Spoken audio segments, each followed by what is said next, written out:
बार फिर से दिया जाएगा अपने क्लोजिंग आर्ग्यूमेंट के लिए।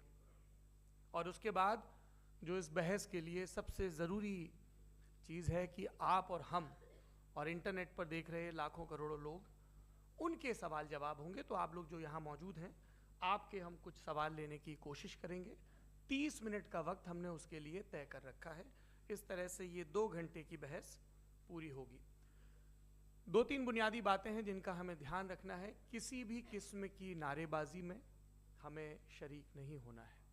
ये हल्ला गुल्ला नहीं है, क्योंकि पूरी दुनिया देख रही है, तो एक नज़ीर कायम करनी है, एक उदाहरण लोगों के सामने रखना है कि पढ़े लिखे लोग इत्तेफाकी और नाइत्तेफाकी रखते हुए भी, एक दूसरे से सहमति और असहमति रखते हुए भी बात कह सकते हैं। यहाँ पर मेरे JNU के प्रोफेसर बैठे हैं, पुरुषोत्तम अग्रवाल जी, जिन्होंने हमें क्लास में सिखाया है कि सहमति का साहस और असहमति का विवेक, और इसका ठीक उलट भी, ये बड़ा ज़रूरी है।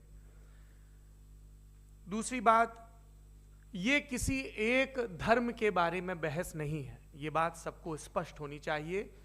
किसी धर्म को महान बताने या किसी धर्म को कमतर बताने की ये बहस नहीं है। तो यदि कोई इस उम्मीद से देख रहा है या यहाँ आया है, तो मैं आपको आश्वस्त करना चाहता हूं कि आपको नाउम्मीदी हाथ लगेगी।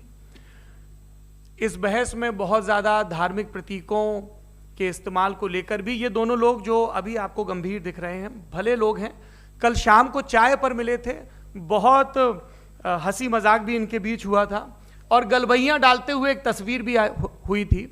ये इस बात का प्रमाण है कि इंटरनेट पर जो हल्ला मचा हुआ है उसके मुकाबले ये दोनों लोग बहुत ही अच्छे शांत ढंग से बहस के लिए राजी हो गए हैं।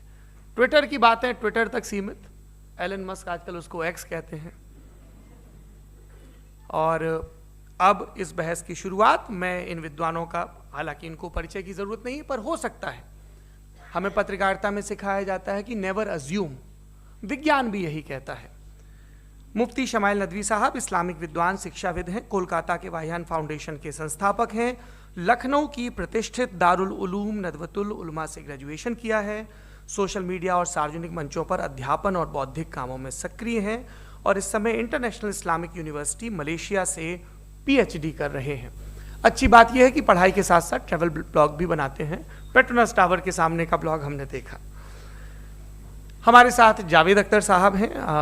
जावेद अख्तर साहब कवि हैं, शायर हैं, गद्य भी लिखते हैं, फिल्मों के लिए संवाद लिखे हैं, गीत लिखे हैं। इससे इतर ये वैज्ञानिक सोच को लेकर या अपने डिक्लेयर्ड एथिज्म को लेकर भी मुखर रहते हैं और अपने तहीं रैशनैलिटी की बात करते हैं। देवियों और सज्जनों, डज गॉड एग्जिस्ट?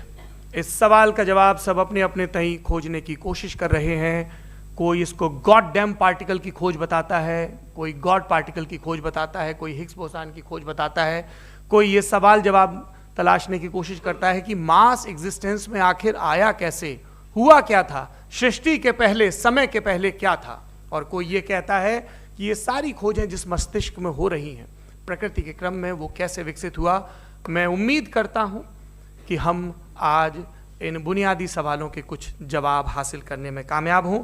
मैं सबसे पहले मंच पर आमंत्रित कर रहा हूं मुफ्ती शमाइल नदवी साहब को। आइए सर जी।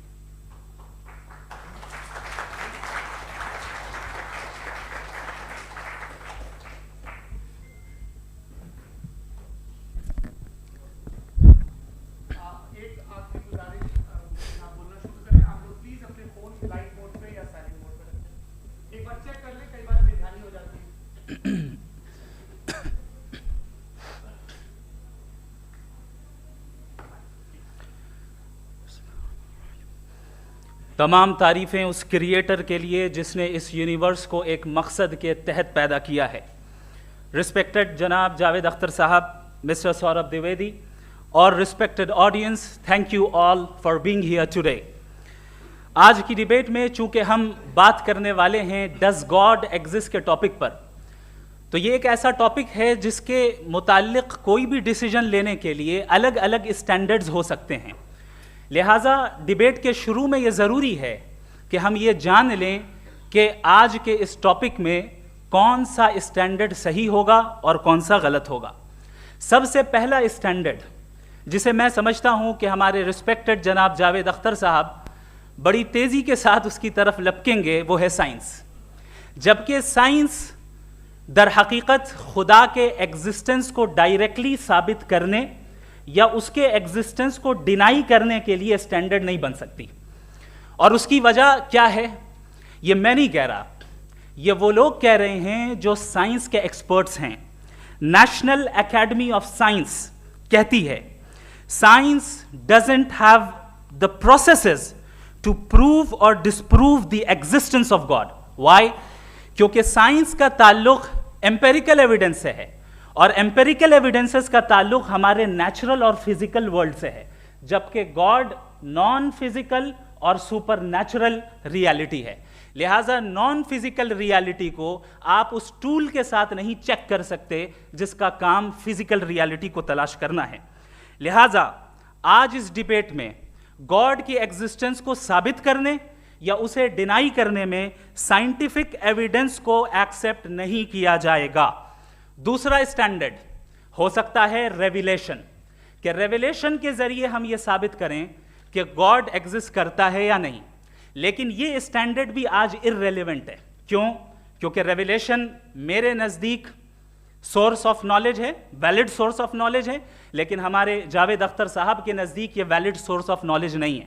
लिहाजा आज की डिबेट में मैं एक भी एविडेंस किसी भी मजहबी स्क्रिप्चर से नहीं दूंगा ताकि जावेद अख्तर साहब के लिए वो अनएक्सेप्टेबल ना हो। तीसरा जो मेयार हो सकता है वो है ऑब्जर्वेशन, कि भाई कोई कहे कि हमें खुदा दिखाओ, अगर है तो दिखाओ, या ये कि खुदा के एग्जिस्टेंस पर एम्पेरिकल एविडेंस दो, तो ये है दर हकीकत गलत टूल का इस्तेमाल करना। ये ऐसा ही है कि जावेद साहब मुझसे ये मुतालबा करें कि मुफ्ती साहब आप मेटल डिटेक्टर के जरिए प्लास्टिक डिटेक्ट करके दिखाएं। अब चूंकि प्लास्टिक डिटेक्ट नहीं हो पा रही है लिहाजा plastic does not exist. No, you are using the wrong tool. इस टूल से प्लास्टिक को डिटेक्ट नहीं किया जाता। लिहाजा मैं समझता हूं कि गॉड के एग्जिस्टेंस पर एम्पेरिकल एविडेंस का मुतालबा करना एक बचकाना मुतालबा है और हमारे रिस्पेक्टेड जनाब जावेद अख्तर साहब इस स्टेज से अब बहुत आगे निकल चुके हैं। अब बचता है एक ही स्टैंडर्ड, और वो स्टैंडर्ड है अक्ल, लॉजिक, रीजनिंग। और यही वो स्टैंडर्ड है जिसके तहत गॉड की एग्जिस्टेंस को साबित किया जाएगा या गॉड की एग्जिस्टेंस को डिनाई किया जाएगा। लेकिन चूंकि ये बहुत इंपॉर्टेंट और सेंसिटिव टॉपिक है, इसलिए लॉजिकल आर्ग्यूमेंट भी ऐसा होना चाहिए जो डेफिनेटिव हो, इनडेफिनेटिव ना हो, जो 2 और 2 4 की तरह बिल्कुल वाजे हो, जिसे लॉजिकली रिजेक्ट करना पॉसिबल नहीं हो। फॉर एग्जाम्पल हम कहें हमारे रिस्पेक्टेड मिस्टर सौरभ साहब, ये एक इंसान है और तमाम इंसान कॉन्शियस बीइंग है, लिहाजा नतीजा क्या निकला, हमारे सौरभ साहब भी कॉन्शियस बीइंग है। क्या ये इनडेफिनेट आर्ग्यूमेंट है या डेफिनेट आर्ग्यूमेंट है? ये डेफिनेट आर्ग्यूमेंट है। ये 2 और 2 की तरह वाजे है, इसमें किसी तरह जो है लॉजिकली इसको रिजेक्ट नहीं किया जा सकता। तो अगर आज हमारे जावेद अख्तर साहब ऐसी कोई अकली दलील और लॉजिकल एविडेंस दें खुदा के ना होने पर जो डेफिनेट भी हो, तो मैं ये ऐलान करता हूं कि यकीनन मैं उस एविडेंस को कबूल करूंगा और उस पर गौर करूंगा। लेकिन साथ में यह भी ऐलान कर देता हूं प्रेडिक्शन के तौर पर कि ऐसा कोई डेफिनेट आर्ग्यूमेंट कोई नहीं पेश कर सकता। दलील हम देंगे और डेफिनेटिव दलील देंगे, लॉजिकल दलील देंगे, ऐसी दलील देंगे जो एंटायर एथिस्टिक वर्ल्ड उसे रेफ्यूट नहीं कर सकती। चलें अब हम एक एग्जाम्पल सोचते हैं, एक सिनेरियो, सिंपल सिनेरियो, तमाम ऑडियंस से गुजारिश है, हम और आप एक आइसोलेटेड आइलैंड पर हैं, ऐसा आइलैंड जहां पे हमसे पहले कोई कभी नहीं गया। चलते चलते आपके सामने अचानक आपने देखा एक पिंक कलर की बॉल पड़ी हुई है। सबसे पहला सवाल आपके जहन में क्या आएगा कि ये बॉल यहां क्यों आई, कैसे आई, ये पिंक कलर की ही क्यों है, कोई और कलर भी हो सकता था, ये इसी शेप में क्यों है, कोई और शेप भी हो सकता था।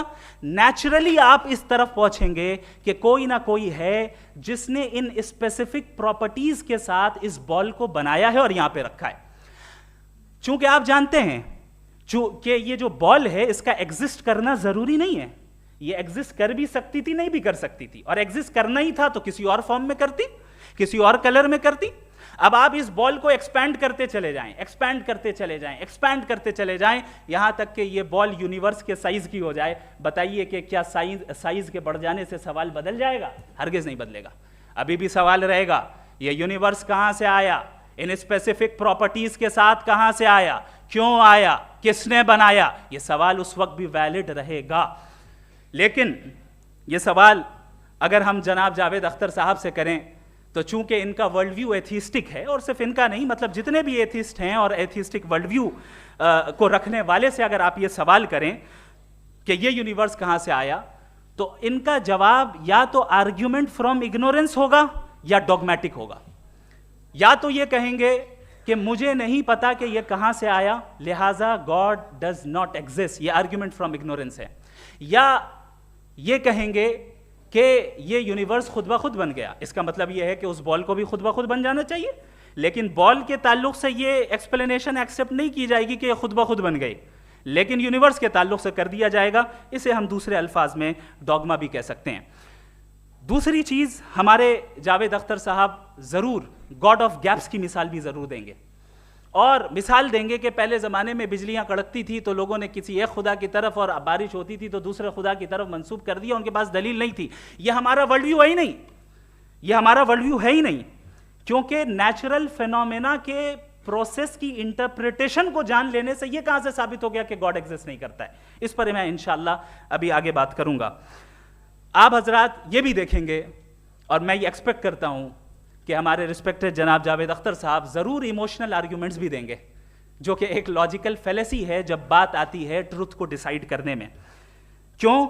मिसाल के तौर पर वो कहेंगे कि अगर गॉड है तो ईविल क्यों एग्जिस्ट करता है, जबकि मैं कहता हूं ईविल का एग्जिस्ट करना गॉड के एग्जिस्ट करने की दलील है, उसके खिलाफ नहीं है। चूंकि अगर गॉड है तो हम सब उसके सामने अकाउंटेबल हैं, और अगर हम अकाउंटेबल हैं तो अकाउंटेबिलिटी के लिए ईविल का मौजूद होना जरूरी है, उसके बगैर हम अकाउंटेबल नहीं हो सकते। और अगर हम अकाउंटेबल नहीं हैं तो हम जनाब जावेद अख्तर साहब से पूछेंगे कि आप बताएं कि फिर सफरिंग इस दुनिया में क्यों है?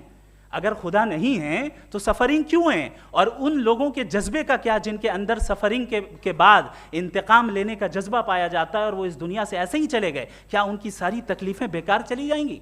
अब आ जाएं उसी एग्जाम्पल की तरफ कि बॉल, मुझसे अगर कोई पूछे इस बॉल को किसने बनाया और या इस एक्सपेंडेड बॉल को किसने बनाया, मैं कहूंगा कि चूंकि ये यूनिवर्स और इस यूनिवर्स की तमाम चीजें कॉन्टिंजेंट हैं। कॉन्टिंजेंट होने का मतलब ये होता है कि जो अपने एग्जिस्टेंस पे किसी के ऊपर डिपेंड करती हो, तो जाहिर है ये यूनिवर्स कॉन्टिंजेंट है। और अगर कोई चीज कॉन्टिंजेंट नहीं है तो मैं रिक्वेस्ट करूंगा कि मुझे दिखा दें कि कौन सी चीज यूनिवर्स में कॉन्टिंजेंट नहीं है, हम भी जरा गौर कर लें और हम भी देख लें। और जब कॉन्टिंजेंट चीजें मौजूद हैं तो फिलोसोफर्स की इस्तिलाह के मुताबिक, हम उस टर्मिनोलॉजी के मुताबिक हम उस जगह तक पहुंचते हैं और उस हस्ती तक पहुंचते हैं जिसे नेसेसरी बीइंग कहा जाता है, कि ये वो नेसेसरी बीइंग है जिसका मौजूद ना होना नामुमकिन हो। क्योंकि अगर ये मौजूद ना हो तो सारी चीजें एग्जिस्टेंस में आएंगी ही नहीं, और ये सारी कॉन्टिंजेंट चीजें उसी के ऊपर डिपेंड करती हैं। अब अगर आप ये सवाल करते हैं कि फिर उस हस्ती को किसने बनाया, फिर उसका कॉज क्या है, फिर उसका कॉज क्या है, फिर उसका कॉज क्या है, और एंडलेसली चले जाएं, इसे हम कहते हैं इन्फिनिट रिग्रेस ऑफ कॉजेज, जो कि लॉजिकल फेलेसी है। कॉन्सेप्चुअली इन्फिनिटी पॉसिबल है। मिसाल के तौर पे न्यूमेरिकल्स 1 2 3 गिनते चले जाएं, इन्फिनिट नंबर्स हैं। मैं कॉन्सेप्चुअली बात नहीं कर रहा, प्रैक्टिकली रियलिटी में साबित करके दिखाएं कि infinite regress of causes possible हैं या नहीं। अगर पॉसिबल हैं तो हम मान लेंगे, मिसाल दे दें, और पॉसिबल नहीं है तो एक ही ऑप्शन बचता है जिसे हम कहते हैं नेसेसरी बीइंग। ऐसी नेसेसरी बीइंग जो इंडिपेंडेंट है, क्योंकि अगर वो डिपेंडेंट हुई तो वो नेसेसरी नहीं रहेगी। ऐसी इंडिपेंडेंट बीइंग जो इटर्नल है, अगर वो इटर्नल नहीं होगी, उसकी बिगिनिंग होगी तो वो खुद कॉन्टिंजेंट है।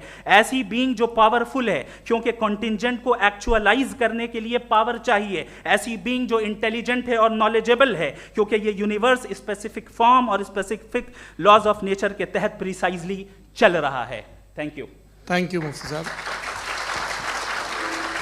मैं इन दलीलों के बाद जावेद अख्तर साहब से गुजारिश करूंगा, आप बैठ के बोलना चाहेंगे या बाहर? जी।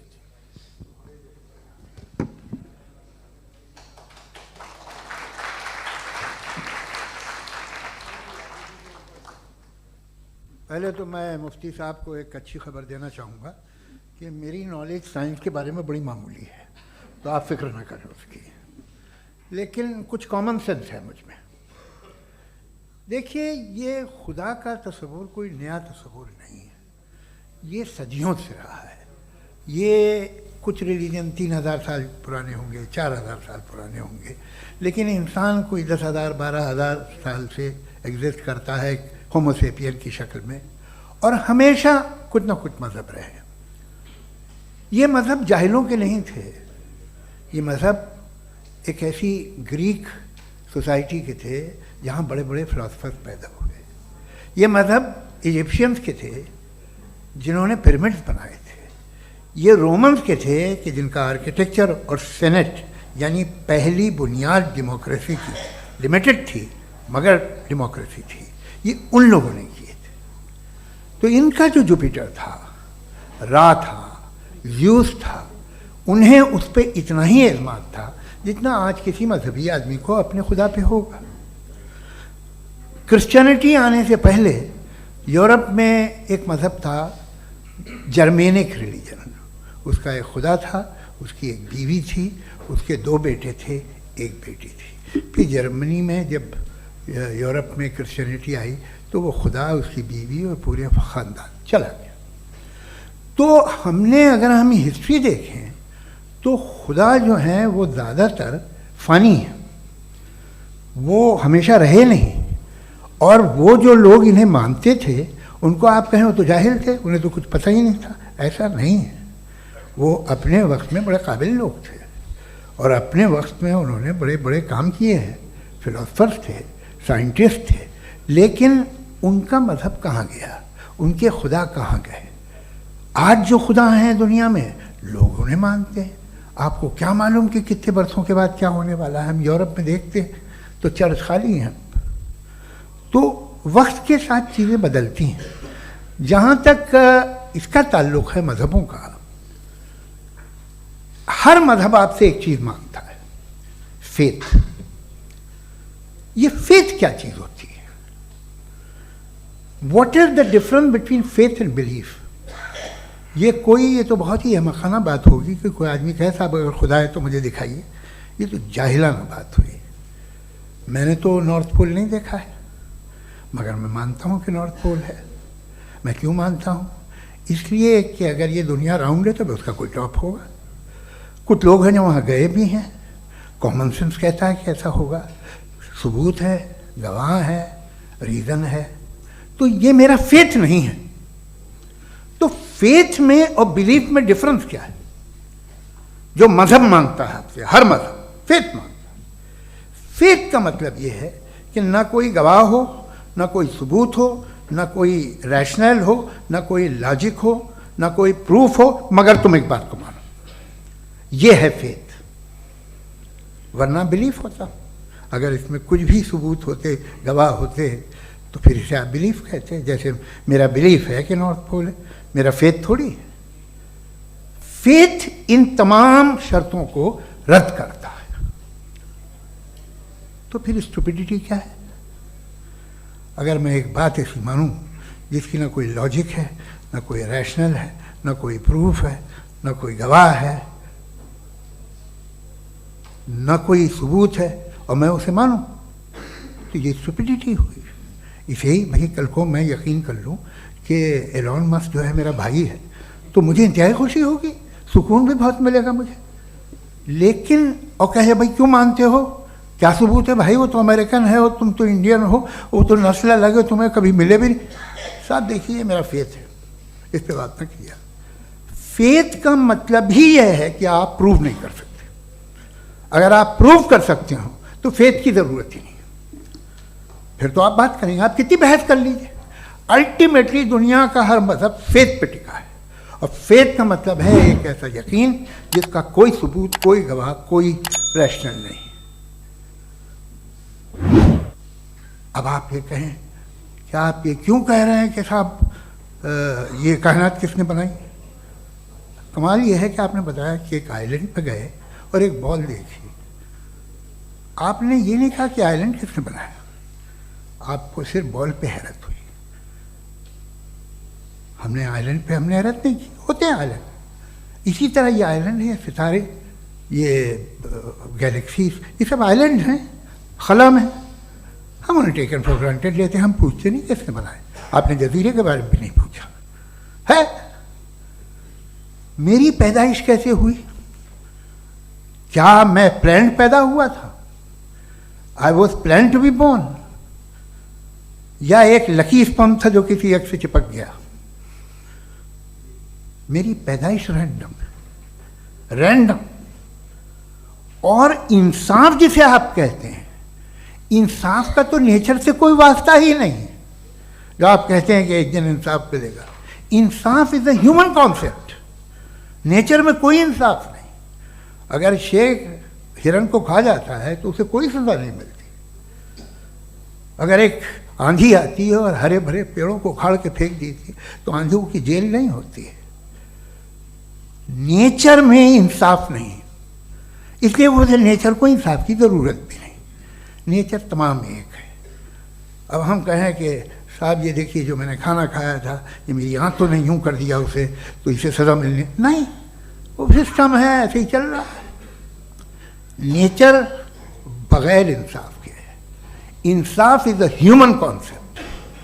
तो जो आपसे कहता है कि मैं तुम्हें इंसाफ दूंगा, वो इंसानी जहन की पैदावार है। ये नेचुरल है ही नहीं, ये आसमानी है ही नहीं। नेचर का तसव्वुर, इंसाफ का तसव्वुर। भाई आप साथ मिलते हैं, अब आप लेफ्ट हैंड ड्राइव कर लें, ये क्या है?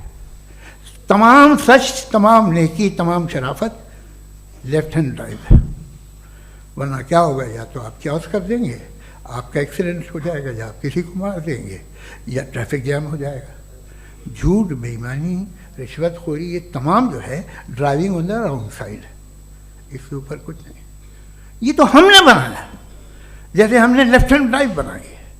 ये कॉन्सेप्ट ऑफ इंसाफ जो है ये हमारा है, इसका नेचर से कोई वास्ता नहीं।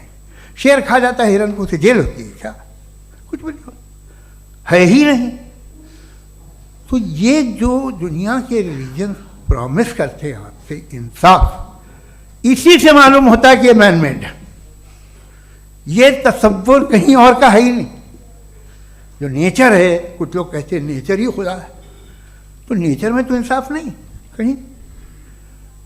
और आप वादा कर रहे हैं कि तुम्हें मरने के बाद इंसाफ मिलेगा।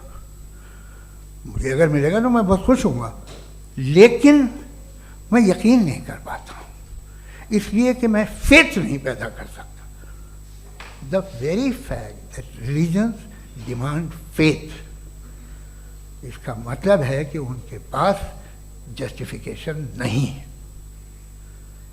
अच्छा था, फिर रिलीजन अगर मॉडरेशन में है, कोई सा भी नहीं, वो आप में कुछ खूबियाँ भी पैदा करता होगा।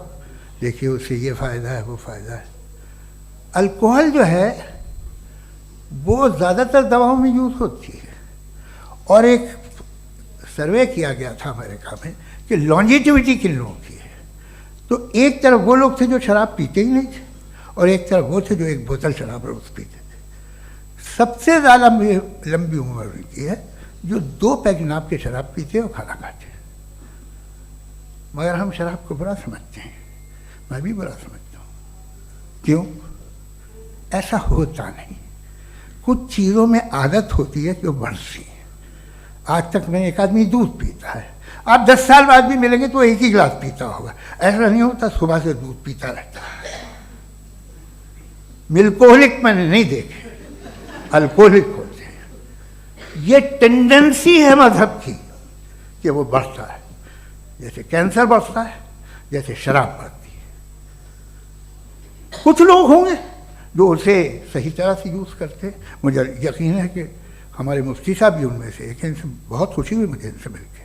लेकिन कितने लोग हैं कि आज आप देखते हैं दुनिया में जो तबाहियाँ हैं, इनमें कितना हाथ है उन लोगों का जो बिलीवर कहते था मजहब ये नहीं कहता, ना कहता होगा, मगर जब ये मजहब पीते हैं तो ऐसे बिहेव करते हैं।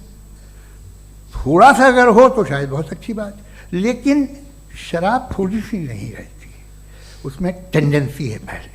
थोड़ा सा अगर 2-3 कैंसर के सेल हो ना बॉडी में तो आदमी स्लिम रहेगा, लेकिन वो 2-3 सेल नहीं रहते, वो मल्टीप्लाई होते हैं। जावेद साहब टाइम पूरा हो गया। टाइम हो गया तो बस बात खत्म हो गई। अच्छा, मुझे कुछ और कहने को था भी नहीं। जी, मैं पहले जवाबी दौर के लिए इनवाइट कर रहा हूँ मुफ्ती साहब को। Your rebuttal round 1, you have 7 minutes।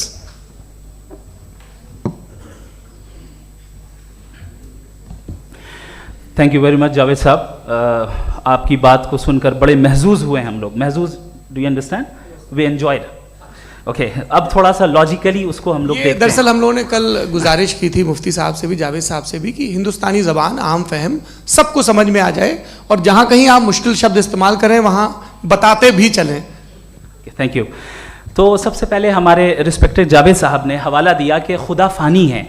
कितने मजहब आगे चले गए, किसी ने जुपिटर को खुदा माना, किसी ने किसी को माना। मैं कहता हूँ जिसने कॉन्टिंजेंट चीज़ को खुदा माना, गलत माना, वो खुदा ही नहीं, वो खुदा ही नहीं है।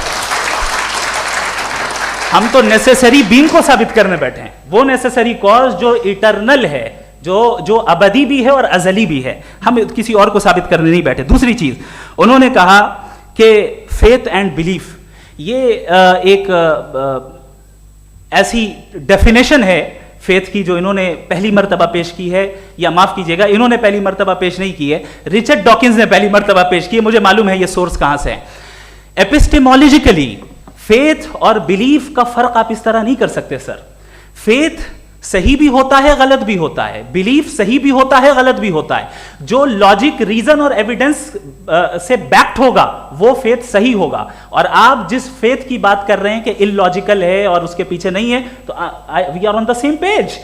हम नहीं मानते उस फेथ को, जो फेथ ऐसा हो जिसके पीछे कोई लॉजिक ना हो, एविडेंस ना हो, हम नहीं मानते। हम तो उस फेथ के कायल हैं जिसके पीछे लॉजिक हो और एविडेंस हो। तो बिलीफ सही भी होता है, गलत भी होता है, फेथ भी सही होता है और गलत भी होता है। तो आज फेथ और बिलीफ के डिफरेंस पे बात नहीं हो रही है। आज आप चाहे फेथ एक्सेप्ट कर लें या बिलीफ एक्सेप्ट कर लें, आज ये बात होगी कि ट्रूथ क्या है, चाहे ट्रू बिलीफ सही है या ट्रू फेथ सही है, और फॉल्स फेथ क्या है और फॉल्स बिलीफ क्या है, बात इस पे हो रही है। दूसरी चीज इन्होंने पूछा स्टुपिडिटी फिर क्या है।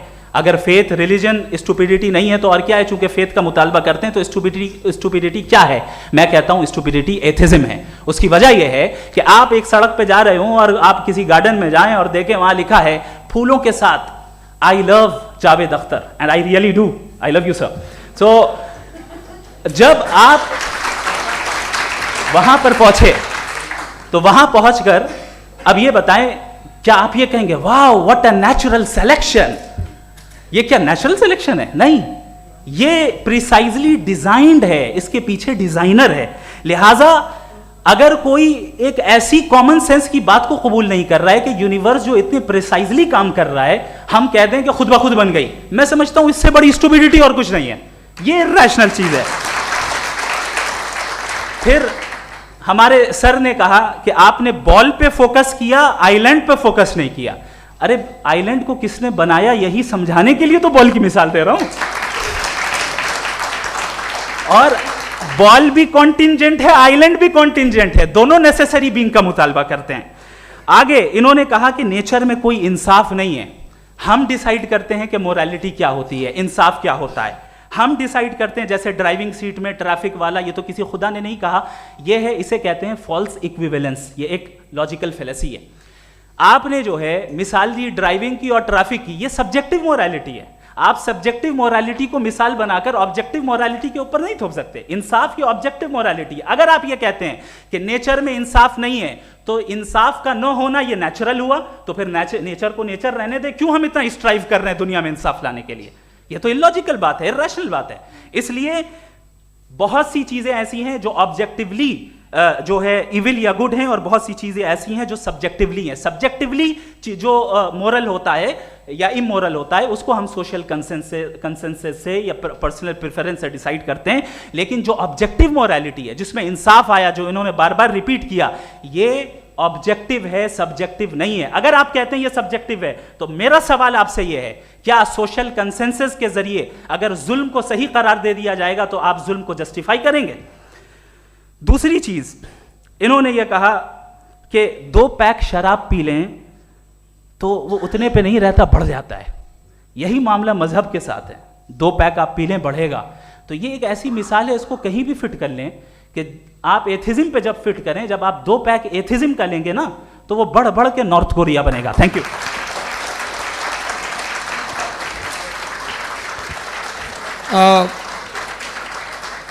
फर्स्ट राउंड के रिबटल के लिए मैं जावेद साहब को इनवाइट कर रहा हूं। आपके पास 7 मिनट का वक्त है, रीसेट कर दीजिएगा प्लीज़। मुझे इस बात की खुशी है कि मुफ्ती साहब ने भी मान लिया कि नेचर में कोई इंसाफ नहीं है। तो कोई भी चीज़ जो इंसान ने नहीं बनाई है उसमें इंसाफ नहीं होता है। एक बात मैं आपसे अर्ज़ करूँ, ज़रा पता लगा लीजिएगा, ये जो आप बाग में जाते हैं बेहद खूबसूरत फूल देखते हैं ना, इनमें से कोई नेचुरल नहीं है। ये सारे फूल क्रॉस करके बनाए गए हैं। जो जंगल में फूल होते हैं नहायत मामूली होते हैं, ये फूल इंसानों ने बनाए हैं। जो आप बाग में देख के वाह वाह कहते हैं, ये इंसानों के बनाए हुए हैं। डिफरेंट फूलों को क्रॉस करके, डेवलप करके, फिर क्रॉस करके इस तरह से बनाए गए। नेचुरल फ्लावर नहीं। किसी जंगल वीरान में जाके आप गुलाब के फूल नहीं देखेंगे। ये सब बनाए हुए इंसान ने, बहुत से काम इंसान ने किए हैं। बाकी है कि आपने मेरी एक बात का जवाब नहीं दिया, जिससे मुझे शिकायत है कि फेथ क्या है और आप फेथ मांगते क्यों हैं मुझसे। आप तो लॉजिकल हैं, आपके पास तो सारे रैशनल्स हैं, आपके पास सारे सबूत हैं, तो आपको फेथ की डिमांड क्यों करते हैं कि भाई तुम सरेंडर कर दो और सवाल मत करो। कोई मजहब सारे सवाल करने की इजाज़त नहीं देता है और मना करता है कि ज़्यादा सवाल ना करो, बह जाओगे तुम। आप क्यों रोकते हैं? हकीकत यह है कि इंसानी तारीख क्या है। इंसानी तारीख ये है कि दुनिया में 2 तरह के लोग हुए हैं। एक वो जिन्होंने अपनी लाइल्मी की परस्तिश की है, दूसरे वो जिन्होंने अपनी इग्नोरेंस या लाइल्मी से झगड़ा किया है और मालूम किया है कि क्या है। ये जो आप कह रहे हैं, आज आप हैरान हैं कि भाई ये यूनिवर्स कैसे बनी। लोग हैरान थे कि सूरज डूबता है तो इधर से कैसे निकलता। और आप एक कदम जाके हमेशा का मानने को तैयार है, एक कदम पीछे ही मान जाइए। भाई आप इसके बाद जाते हो, कहते सवाल ना करना कि ये कहाँ से आया, ये पावर तो हमेशा से हमेशा रहेगी। तो आप यूनिवर्स के बारे में मानने में क्या तकलीफ है? एक कदम पहले रुक जाइए। ये हमेशा से थी या नहीं थी, हमें मालूम नहीं है। और ये कहना कि हमें मालूम नहीं है, कमाल ये है कि दुनिया के सारे मजहब सब जानते हैं ये दुनिया कैसे बनी थी, कैसे मिटेगी, मरने के बाद क्या होगा, इनको सब इल्म है। इनको किसी को डायनासोर होते थे पहले ये नहीं पता था, किसी को नहीं पता। किसी भी दुनिया की मजहबी किताब में डायनासोर का जिक्र नहीं है। लेकिन बाकी सब बातें, how to make universe in 4 easy lessons and बाकी सब पता है। जिसको सब पता है वो गड़बड़ है। हम में ये इंकिसार, ये ह्यूमिलिटी होनी चाहिए कि हम ये कहें कि हमें ये बहुत सारी बातें नहीं मालूम, लेकिन हम उनकी परस्तिश न करें, अपनी लाइल्मी को की परस्तिश न करें, हम उसे पता लगाने की कोशिश करें। जिस दुनिया में आप बैठे हैं सर, ये हॉल जो है, ये इलेक्ट्रिसिटी जो है, ये माइक जो है, जिस हवाई जहाज से आप आए थे, वो जिस कार से आप यहाँ आए हैं, ये सब उन लोगों की बनाई हुई है जिन्होंने सवाल किए थे। ये दुनिया जिसमें आप आज आराम से हैं, ये उन लोगों की बनाई है कि जिन्होंने सवाल किए थे। और हर स्टेज पे इन सवालों को मकरूह कहा गया था, गलत कहा गया था। आप ज़रा तारीख पढ़िए, एक बड़ी दिलचस्प किताब है बर्ट्रैंड रसेल की, जिसमें उसने रिलीजन एंड साइंस कि कब से रिलीजन जो है साइंस के अगेंस्ट है। और हद तो ये है कि भाप के इंजन के खिलाफ थे, स्टीम इंजन के भी खिलाफ थे, और फतवे हुए उन पर, वेटिकन ने दिए। तो ये हमेशा, अभी जैसे ही ये राइट विंगर आते हैं अमेरिका में पावर में, तो वो जो अपना ये क्या बोलते हैं उसे, सीड क्या बोलते हैं, सीड क्या जो, हाँ नहीं सीड जो होते हैं जिस पे जी नहीं भाई, वो जो ह्यूमन बॉडी के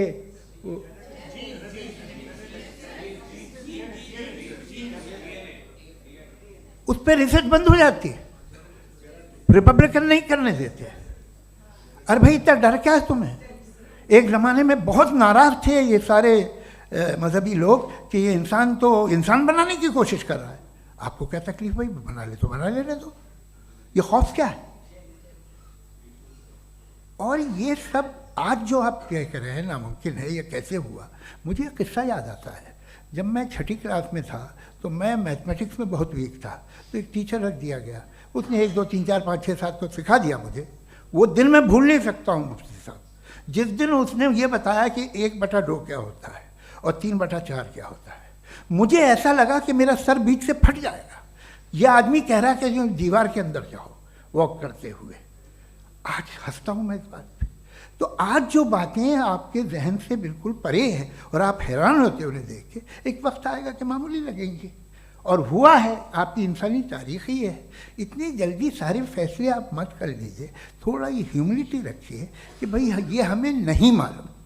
ये कहने में क्या है, ये यूनिवर्स कहाँ तक फैली, ये कब से है और कब तक रहेगी, हमें नहीं मालूम। आपने फैसला कर लिया कब बनी। ये आपके हिसाब से कोई 14 बिलियन ईयर बनी जो समझा जाता है। उससे पहले हजारों करोड़ों अरबों साल तक खुदा बैठा क्या कर रहा था? खामोश बैठा था, ऐसे ही जमाइयाँ ले रहा था। फिर उसे आइडिया आया, यार एक काम करते, वक्त अच्छा गुजर जाएगा, यूनिवर्स पर आपसे सोचिए। वो तो हमेशा से है ना, मगर यूनिवर्स हमेशा से नहीं है, ये तो बनाई गई है। और उससे पहले क्या था, इनका क्या काम था? कैसी बात है, ये बड़ा आसान है। जो बात हमें आज धीरे धीरे पता चली है, बरसों 2000 और 2500 साल पहले आपको किसी ने बता दिया कि क्या था, आप मान गए, और तब से वही मान रहे हैं जो 2500 साल पहले कहा गया था। सब कुछ बदल गया है, सॉल्व हो रही हैं चीज़ें। अभी साइंस बिल्कुल दावा नहीं करती, या कोई फिलोसफर ये दावा नहीं करता कि हमें सब मालूम, बल्कि वो कहता है कि हमें जितना मालूम होता है उससे ये मालूम होता है कि हमें कितना कम मालूम। तो हम अपनी जहालत से लड़ें, उसकी परस्तिश न करें। जी, टाइम है। Thank you so much. मैं तर्कों की श्रृंखला में राउंड 2 के लिए मुफ्ती साहब को आमंत्रित कर रहा हूँ। आपके पास एक बार फिर से 7 मिनट का वक्त है। शुक्रिया। जनाब जावेद अख्तर साहब कई मर्तबा दोहरा रहे हैं कि फ़ेथ का मतलब बताइए, फ़ेथ का मतलब बताइए। मैंने बता दिया, फ़ेथ सही भी होता है, गलत भी होता है। और आज हम फ़ेथ पे बात नहीं कर रहे, हम ट्रुथ और डज गॉड एग्जिस्ट पे बात कर रहे हैं। क्या डज गॉड एग्जिस्ट, ये ट्रुथ यानी गॉड है या नहीं है, इसमें से दोनों ट्रुथ क्या है। अब आप उसे फेथ कह लें, बिलीफ कह लें, नॉट माई बिजनेस। उसके बाद आपने कहा कि भाई सवाल करने से मजहब रोकता है। मैं कहता हूं जो रोकता है वो रोकता होगा, मैं नहीं रोकता, बल्कि सवाल करें, सवाल करना चाहिए। सवाल कर करके तो हम आगे बढ़ते हैं, तरक्की करते हैं, और इसीलिए मैं आज यहाँ पे आया हूँ। लेकिन सवाल सिर्फ खुदा से नहीं होगा, आपसे भी होगा। सवाल एथिज्म से भी होगा, सवाल सिर्फ मजहब से नहीं होगा, सबसे होगा। और आज मैं सवाल करूंगा और उम्मीद है कि आप जवाब देंगे। अभी तक आपने वैसे कॉन्टिंजेंसी आर्गुमेंट का कोई जवाब नहीं दिया है। चलें, आपने कहा यूनिवर्स के बारे में इटर्नल क्यों नहीं बोल देते। ये चूंकि लॉजिकली पॉसिबल ही नहीं है कि यूनिवर्स इटर्नल हो। यूनिवर्स एक कॉन्टिंजेंट चीज है जो टाइम एंड स्पेस के पाबंद है, टाइम एंड स्पेस से बाउंड है। जो टाइम एंड स्पेस से बाउंड होगा वो कॉन्टिंजेंट होगा, जो कॉन्टिंजेंट होगा वो उसकी बिगिनिंग हुई होगी, जिसकी बिगिनिंग हुई होगी वो इटर्नल नहीं हो सकता। ये तो कॉमन सी बात है। आपने कहा कि किसी मजहबी किताब में डायनासोर का जिक्र नहीं है। अफसोस कि आज तक किसी मैथमेटिक्स के किताब में मुझे डायनासोर का जिक्र नहीं मिला। तो इसका मतलब मैथमेटिक्स की किताब बेकार है? नहीं, उसका वो टॉपिक नहीं है। रेवलेशन का और मजहबी किताबों का टॉपिक ये नहीं है कि आपको आके बताए साइकिल कैसे बनाते हैं, या आकर ये बताएं कि जो है डायनासोर कब था। वो तो मोरालिटी सिखाने आया है, गॉड के बारे में बताने आया, नॉन फिजिकल रियलिटी की हकीकत को सिखाने के लिए आया। रिलीजियन साइंस को रोकता है? नहीं रोकता। अगर रोकता है तो गलत करता है। रिलीजियन साइंटिज्म को रोकता है, जिसमें हमारे जावेद साहब मुब्तला हैं। साइंस और साइंटिज्म में फर्क है। साइंटिज्म यह है कि आप समझें कि साइंस और साइंटिफिक मेथोडोलॉजी ये नॉलेज को हासिल करने का वाहिद सोर्स ऑफ नॉलेज है। यह है साइंटिज्म। हम इसे रिजेक्ट करते हैं। हम साइंस को तो तरक्की करते हैं, भाई आप हमारी पूरी तारीख कर लें, पढ़ लें तो आपको पता चल जाएगा। बहरहाल ये अलग टॉपिक है। उसके बाद इन्होंने एक लफ्ज़ कहा, वेटिकन ने फतवा दिया। वेटिकन का फतवे से कोई ताल्लुक नहीं है, दोनों कॉन्ट्राडिक्टरी अल्फाज हैं। उसके बाद उन्होंने कहा कि भाई हमें नहीं मालूम। अगर नहीं मालूम तो क्लियरली कह देना कि नहीं मालूम है, इसमें क्या हरज है। तो वही तो मैं कह रहा हूं ना कि आप कह दें कि नहीं मालूम, लेकिन क्लेम क्यों कर रहे हैं कि गॉड एग्जिस्ट नहीं कर रहा है? आप कह दें नहीं मालूम है, हो सकता है हो सकता ना हो, लेकिन आप क्लेम कर रहे हैं। The moment you say God does not exist, this is a claim, and now the burden of proof is upon you too, जैसे हमारे ऊपर है। और क्यों है मैं बताता हूं, क्यों है ये भी मैं बताता हूं। फिलोसॉफिकली जो क्लेम होता है ना, सिर्फ ये नहीं होता कि इंसान कहे पॉजिटिव क्लेम करे और नेगेटिव क्लेम करे तो बर्डन ऑफ प्रूफ नहीं है। आप मिसाल के तौर पे मैं कहूं कि फुला उस कमरे में कोई नहीं है, मैंने एक नॉलेज का क्लेम किया है। उस कमरे में कोई नहीं है, मैंने एक नॉलेज का क्लेम किया। या तो मैं कहूं मुझे नहीं पता, हो भी सकता है नहीं भी हो सकता है, this is not a claim. लेकिन जब मैं कह रहा हूं कि वहां कोई नहीं है या मैं कह रहा हूं वहां कोई है, दोनों क्लेम है और दोनों के ऊपर बर्डन ऑफ प्रूफ है। हमारे ऊपर भी बर्डन ऑफ प्रूफ है, मैंने कंटिजेंसी आर्ग्यूमेंट दिया, इसे तोड़कर दिखाइए।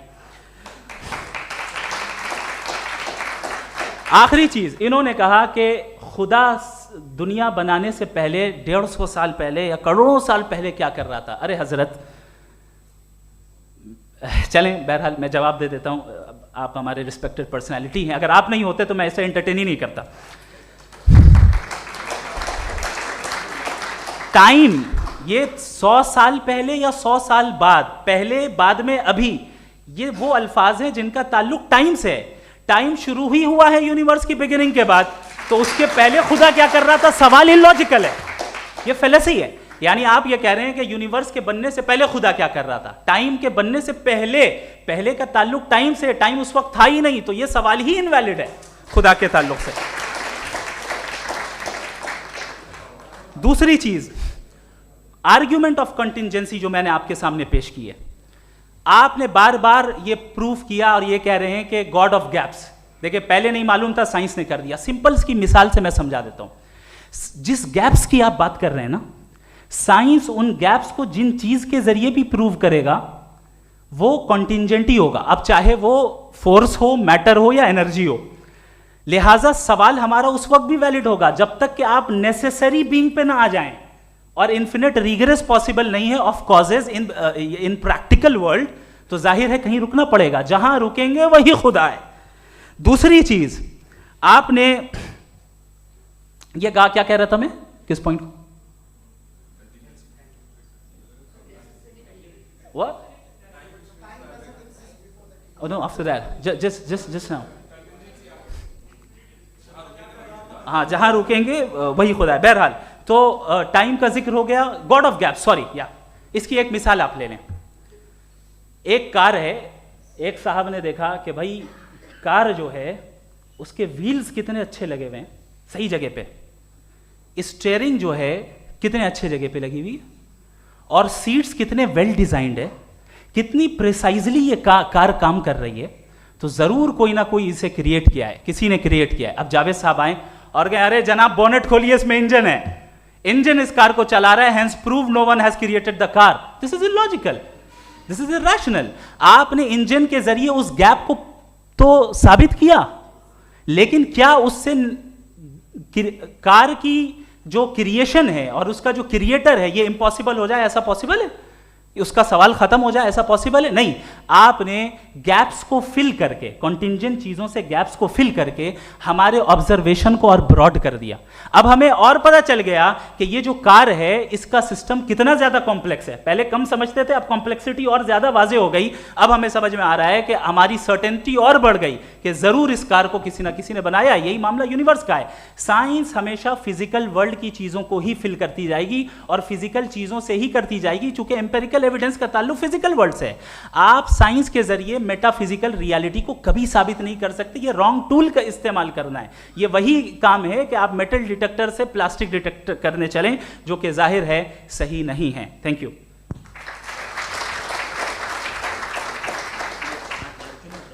जी, ये आर्ग्यूमेंट का राउंड 2 है। हाँ। 7 मिनट है। पहले तो मैं आपसे अर्ज करूं कि आपने कहा कि जब कायनात ही नहीं थी तो वक्त भी नहीं था, कुछ भी नहीं था। कैसे नहीं था? खुदा था, एक एग्जिस्टेंस तो था ना खुदा का। तो जब खुदा था तो वक्त भी होगा। ऐसा नहीं है कि कुछ भी नहीं था, खुदा था। अच्छा, बाकी एक आपने कहा साहब आप साबित कीजिए, आपके पास भी लॉजिक है या मेरे पास भी लॉजिक है। आप मेरा जिम्मेदारी नहीं है साबित करना कि खुदा है। बर्टन रसल ने बड़ी अच्छी बात कही, बर्टन रसल ने बड़ी अच्छी बात कही। मैं आपसे अगर ये दावा करूं कि एक चाय की केतली मरीख के चारों तरफ घूम रही है, मार्स के चारों तरफ, तो ये आपका काम नहीं है कि आप साबित करें कि कोई चाय की केतली नहीं है। ये मेरा काम है, मैंने दावा किया है। ये दावा तो मजहबी लोग करते हैं कि खुदा है, मैं क्यों साबित करूं कि नहीं है? जब तक आप मुझे कन्विंस नहीं कर देंगे मैं नहीं मानूंगा। आपकी जिम्मेदारी है, मेरी जिम्मेदारी नहीं है। दोयम ये कि ये जो आप कह रहे हैं, जो गैप्स हैं, ये गैप जब जब किसी मजहब को चैलेंज करते हैं, जब ऐसा कोई बात आती है तो हंगामा हो जाता है कि जब वो चैलेंज करें किसी फेथ को। ये तमाम साइंस जो है इसे मुख्तलिफ जगहों पे मुख्तलिफ वक्तों में मजहब ने रोकने की कोशिश की है। ये किताब है religion and science, Burton Russell की, पढ़िएगा, अच्छी लगेगी आपको। तारीख ही है साइंस, मजहब की साइंस से उसका यही रिश्ता है। अच्छा, अब ये हम सोचें कि बहरहाल ये वजूद जो है मजहब और ये बिलीव इन गॉड इंसान को बेहतर बना देता है, तो एक काम कीजिए, हिंदुस्तान वर्ल्ड का नक्शा लीजिए और मार्क कीजिए कि रिलीजन कहाँ कहाँ ज़्यादा है, कहाँ कहाँ, चाहे वो लैटिन अमेरिका हो या मिडल ईस्ट हो या फार ईस्ट हो या हिंदुस्तान के वो इलाके जहाँ मजहबियत ज़्यादा है। रख दीजिए नक्शा अलग। अब दूसरा नक्शा कि कहाँ कहाँ नाइंसाफ़ी, रिप्रेशन, औरतों के हुकूक की पामाली, जुल्म, डिक्टेटरशिप कहाँ है, नक्शा एक ही होगा। तो आप मुझे बताएं कि जो इसका तरकीब इस्तेमाल क्या है, खुदा का तरकीब इस्तेमाल तो बताइए। आप छोटी सी दवा सड़क पे बेचते हैं, उसकी भी तरकीब इस्तेमाल बताते हैं।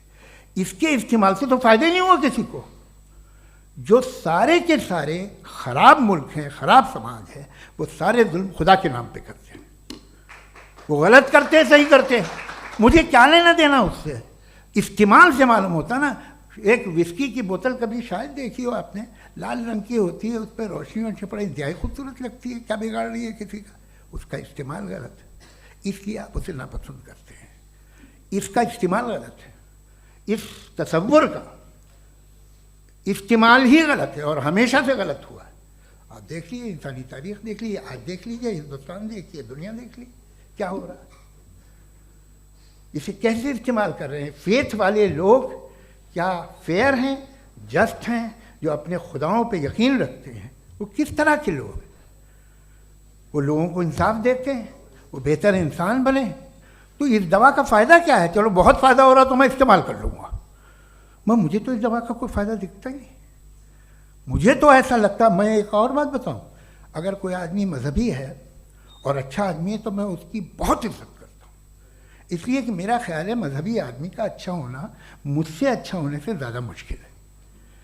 भाई हर चीज़ की एक लिमिट है। आप इतना भाग सकते हैं, इतना नहीं भाग सकते, इतना वजन उठा सकते, इतना नहीं उठा सकते, इतना दूर देख सकते हैं, इतना दूर नहीं देख सकते। उसी तरह कॉमन सेंस कहता है कि आप में नेकी का भी एक कोटा होगा।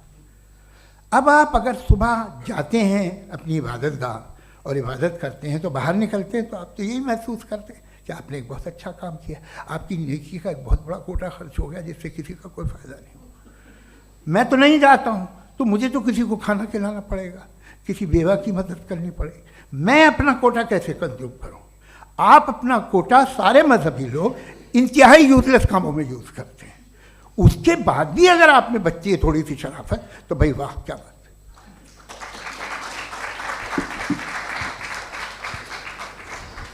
एक तो मुझे ये बात बहुत अच्छी लग रही है कि दोनों ही विद्वान समय को मानते हैं और बहुत समय से अपनी दलीलें और बाज़ दफ़ा समय से पहले अपनी तकरीरें पूरी करके अपनी अपनी कुर्सी पर बैठ रहे हैं। ये इस आर्ग्यूमेंट का राउंड 2 पूरा हुआ। अब रिबटल का राउंड 2 है और उसके बाद क्रॉस एग्जामिनेशन होगा। नहीं, आपका आर्ग्यूमेंट हो गया सर। हमारे यहाँ स्कूल के सिलेबस में पंच परमेश्वर कहानी पढ़ाई जाती है, प्रेमचंद जी की लिखी हुई। आप निश्चिंत रहिए, आपके कोई राउंड में मिस नहीं होने दूंगा। रिबटल का राउंड 2, मुफ्ती शमाइल नदवी साहब।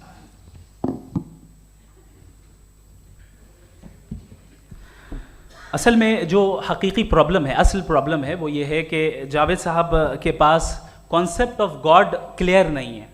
इन्होंने कहा कि कायनात से पहले खुदा तो था, तब भी तो टाइम होगा। ये टाइम कायनात का हिस्सा है।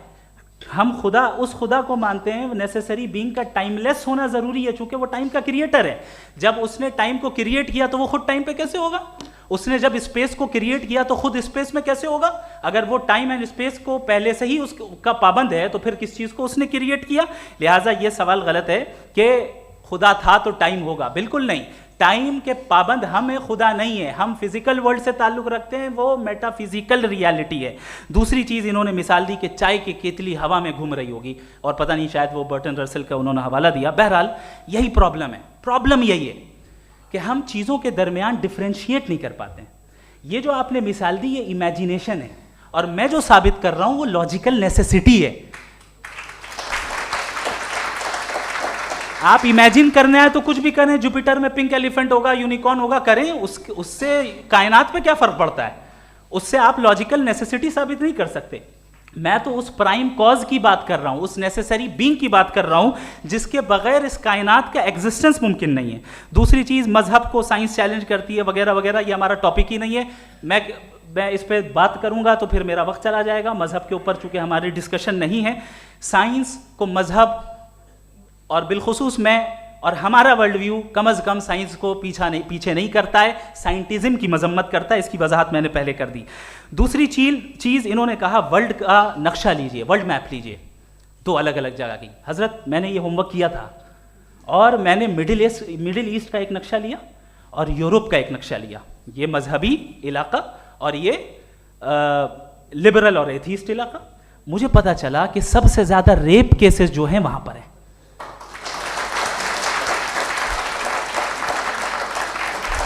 मुझे ये पता चला यूएन की रिपोर्ट के मुताबिक, मैं ये अपने घर से नहीं लेके आ रहा, कि जो वर्किंग वुमेन है यूरोपियन कंट्रीज में, उसमें 81% वुमेन सेक्सुअल हैरेसमेंट का वर्क में शुमार हो रही है। ये मिडिल ईस्ट में नहीं हो रहा है, वो मजहबी लोग हैं इसलिए नहीं हो रहा है। दूसरी चीज, आपने ये कहा कि मजहबी आदमी का अच्छा होना हमारे अच्छे होने से बहुत मुश्किल है, बहुत मुश्किल है। तो इसका मतलब यह है कि गॉड के अलावा आपके पास अच्छे और बुरे का कोई स्टैंडर्ड है। मैं चाहूंगा कि कन्वर्सेशनल स्टाइल वाली डिस्कशन और सेगमेंट पे इसी पे बात कर लेते हैं। Thank you very much.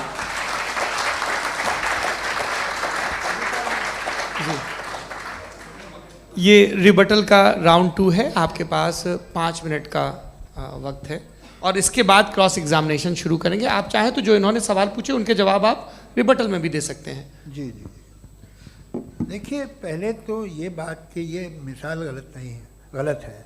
इन्होंने पहले ही हमको डिसार्म कर दिया, कह लिया अकल से मामला सॉल्व नहीं हो सकता, लॉजिक से आप पहुंच नहीं सकते। ये एक मेटाफिजिकल चीज़ है। मेटाफिजिकल अजीब सा लफ्ज़ है, ठीक से किसी को माने नहीं मालूम इसके, तो ऐसा लगता है कुछ बड़ी चीज़ है। अरे भाई क्या होता है मेटाफिजिकल, बताओ, खड़ी हो। ये एक लफ्ज़ है जो कहीं भी इस्तेमाल हो जाता है।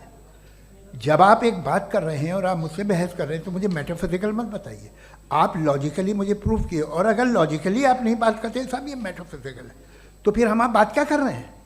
मेरा आपका किस ज़बान में कॉन्वर्सेशन होगा? और ये कहना कि वक्त पहले नहीं था, तो फिर क्यों कहते हैं ये हमेशा से और हमेशा रहेगा? हमेशा वक्त है, तो आप कैसे कहते हैं वो हमेशा से है और हमेशा रहेगा? हमेशा का मतलब है कोई वक्त, अगर वक्त ही नहीं है तो हमेशा कैसे? बाहर वो रहेगा। अब मैं ये देखता हूँ, आपने कहा ना कि वहाँ रेप ज़्यादा होते हैं, तो हम एक बात देखते हैं कि ये दुनिया जिस पे वो कादर मुतलक है, जिसकी मर्ज़ी के बगैर पत्ता भी नहीं हिलता, ओमनीपोटेंट है, ये दुनिया चल कैसे रही है? और इस दुनिया का हाल क्या है? 45,000 बच्चे जो 10 साल की उम्र से कम थे वो गाजा में मरे। भूख से काला हांडी में बच्चे मरते हैं और डिप्थेरिया से मरते हैं।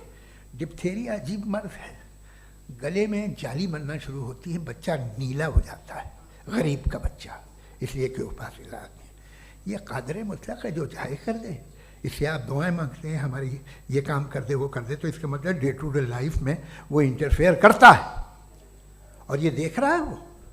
अगर वो वाकई भी है फॉर डिस्कशन सेक, तो मैं जब दुनिया देखता हूँ तो मेरे दिल में उसके लिए कोई इज्जत नहीं पैदा होती। ये क्या कर रहे हो तुम पूरे ऑल पावरफुल हो, ओमनीपोटेंट हो, ओमनी प्रेजेंट हो। तुम तो वहाँ गादा में रहे होगे ना, तुम हर जगह हो। तुम देख रहे थे कि बच्चे की कैसे धज्जियाँ उड़ रही, तुम देख रहे थे। और तुम चाहते हो मैं तुम्हारी परस्तिश करूँगा, तुम हो भी। अरे यार, इसके अच्छे तो हमारे चीफ प्राइम मिनिस्टर हैं, कुछ तो ख्याल करते हैं। कमाल है, आप किसकी इबादत कर रहे हैं? अगर वो है भी, ये दुनिया नाइंसाफी से, जुल्म से, जबर से, तशद्दुद से भरी हुई है। और आप ये मत कहिएगा कि वो देख रहा है और वो बताएगा एक दिन। अगर वो देख रहा है और इंटरफेयर नहीं करता तो आप दुआ क्यों मांगते? आप कहते हैं मेरा ये काम करा दे, इसके मतलब है वो दखल दे सकता है, वो आपको नौकरी दिलवा सकता है, भले दूसरे आदमी को न मिले, मगर आपका काम कर देगा चूंकि आपने दुआ मांगी है। तो जब वो आपको नौकरी दिला सकता है, लड़की की शादी कर सकता है, बेटे को ग्रीन कार्ड दिलवा सकता है, तो कम से कम ये जो मर रहे हैं बच्चे, इनको रोक दे, कुछ तो करे। मुझे तो दुनिया में, इस दुनिया का कोई मालिक है, इसका ओमनीपोटेंट कोई रूलर है, और ये दुनिया ऐसी चल रही है। मैं तो चाहूँगा कि भाई ना हो, अगर हो तो बड़ी शर्मिंदगी की बात है। शुक्रिया।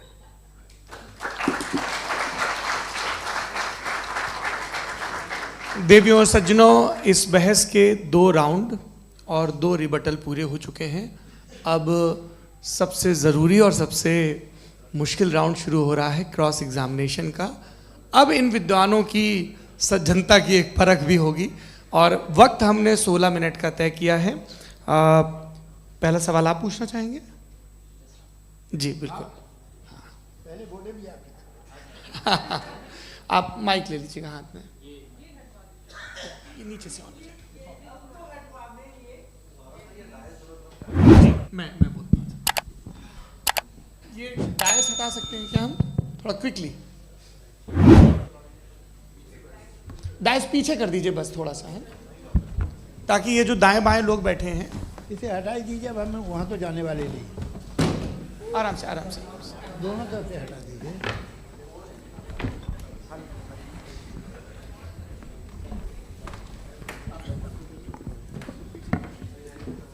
इस बीच आप लोग भी अपने अपने सवाल तैयार कर लें।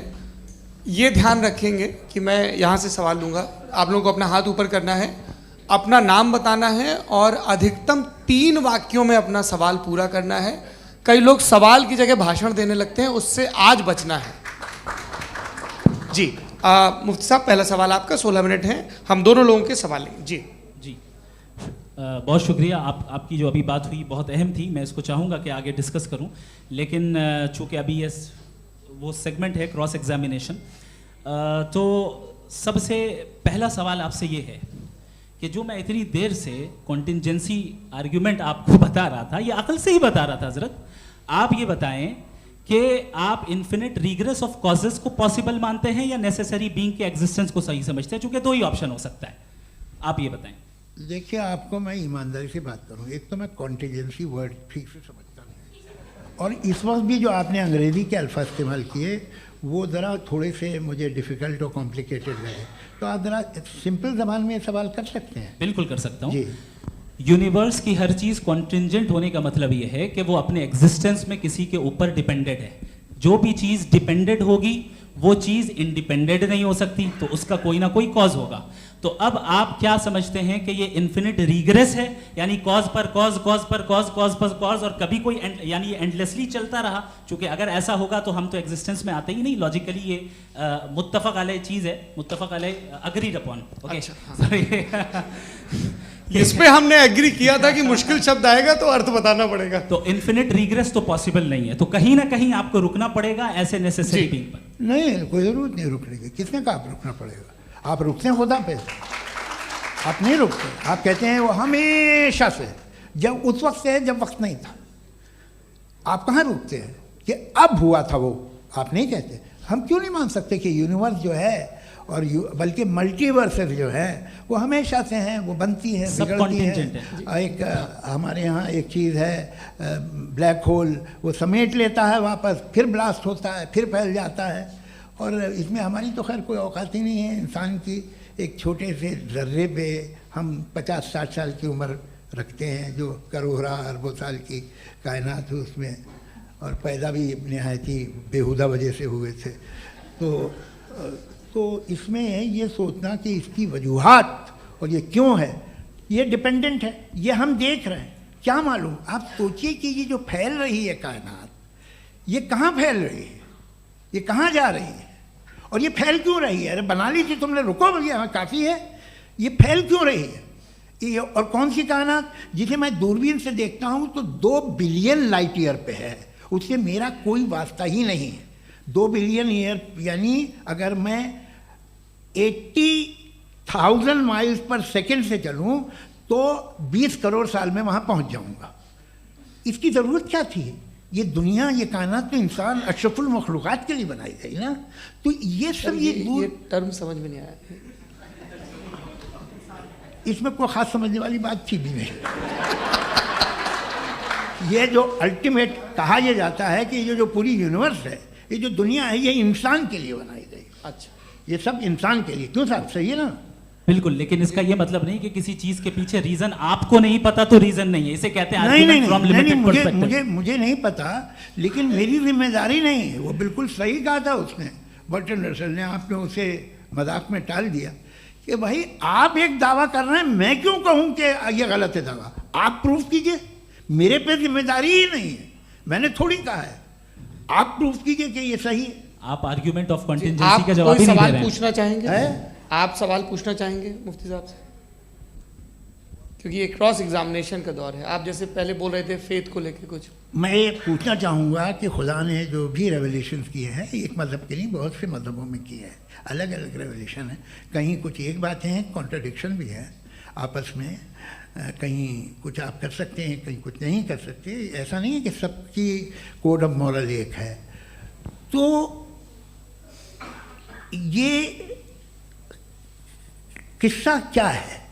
अब आप ये देखिए कि मुझे कभी कभी लगता है कि जो फुटबॉल फाइनल होता है, लाखों लोग होते हैं, फिर वो टीवी कवर कर, करोड़ों लोग, अगर उसमें खुदा की एक बूमिंग आवाज़ आ जाती, मैं गॉड हूँ, तो सारे लोग अभी सुन लेते और टीवी पे भी सुन लेते, किस्सा ख़त्म होता। ये इतनी राजदारी क्या है कि तुम सामने कुछ तो सबूत दे दो हमें सॉलिड।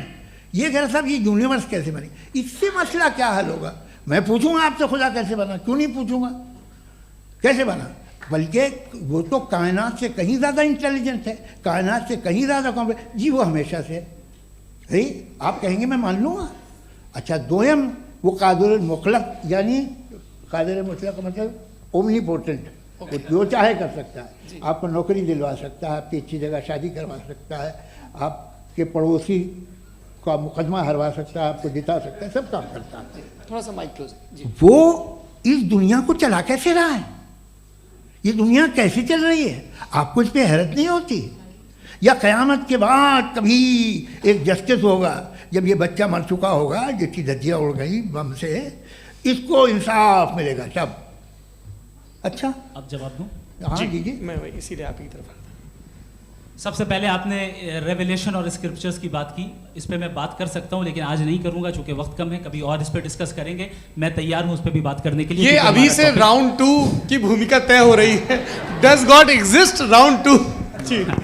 चूंकि आज गॉड के एग्जिस्टेंस पे बात है, तो मैं उसी के रिलेटेड जो है आपके सवालात को एंटरटेन भी करूंगा और मैं भी पूछूंगा।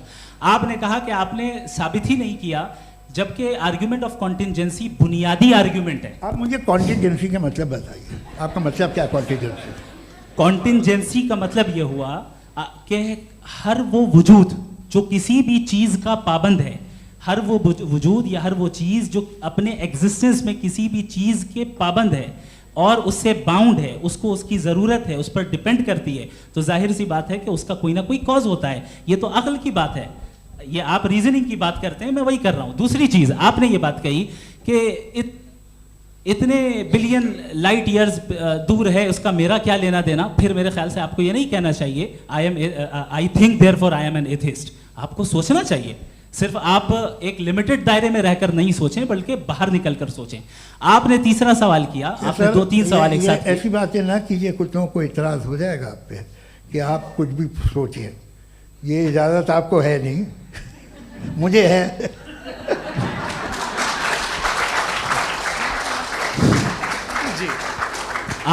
आपने प्रॉब्लम ऑफ इविल के ताल्लुक से सवाल किया और बार बार आप एक लफ्ज रिपीट कर रहे हैं कि ओमनीपोटेंट गॉड है, ऑल पावरफुल गॉड है।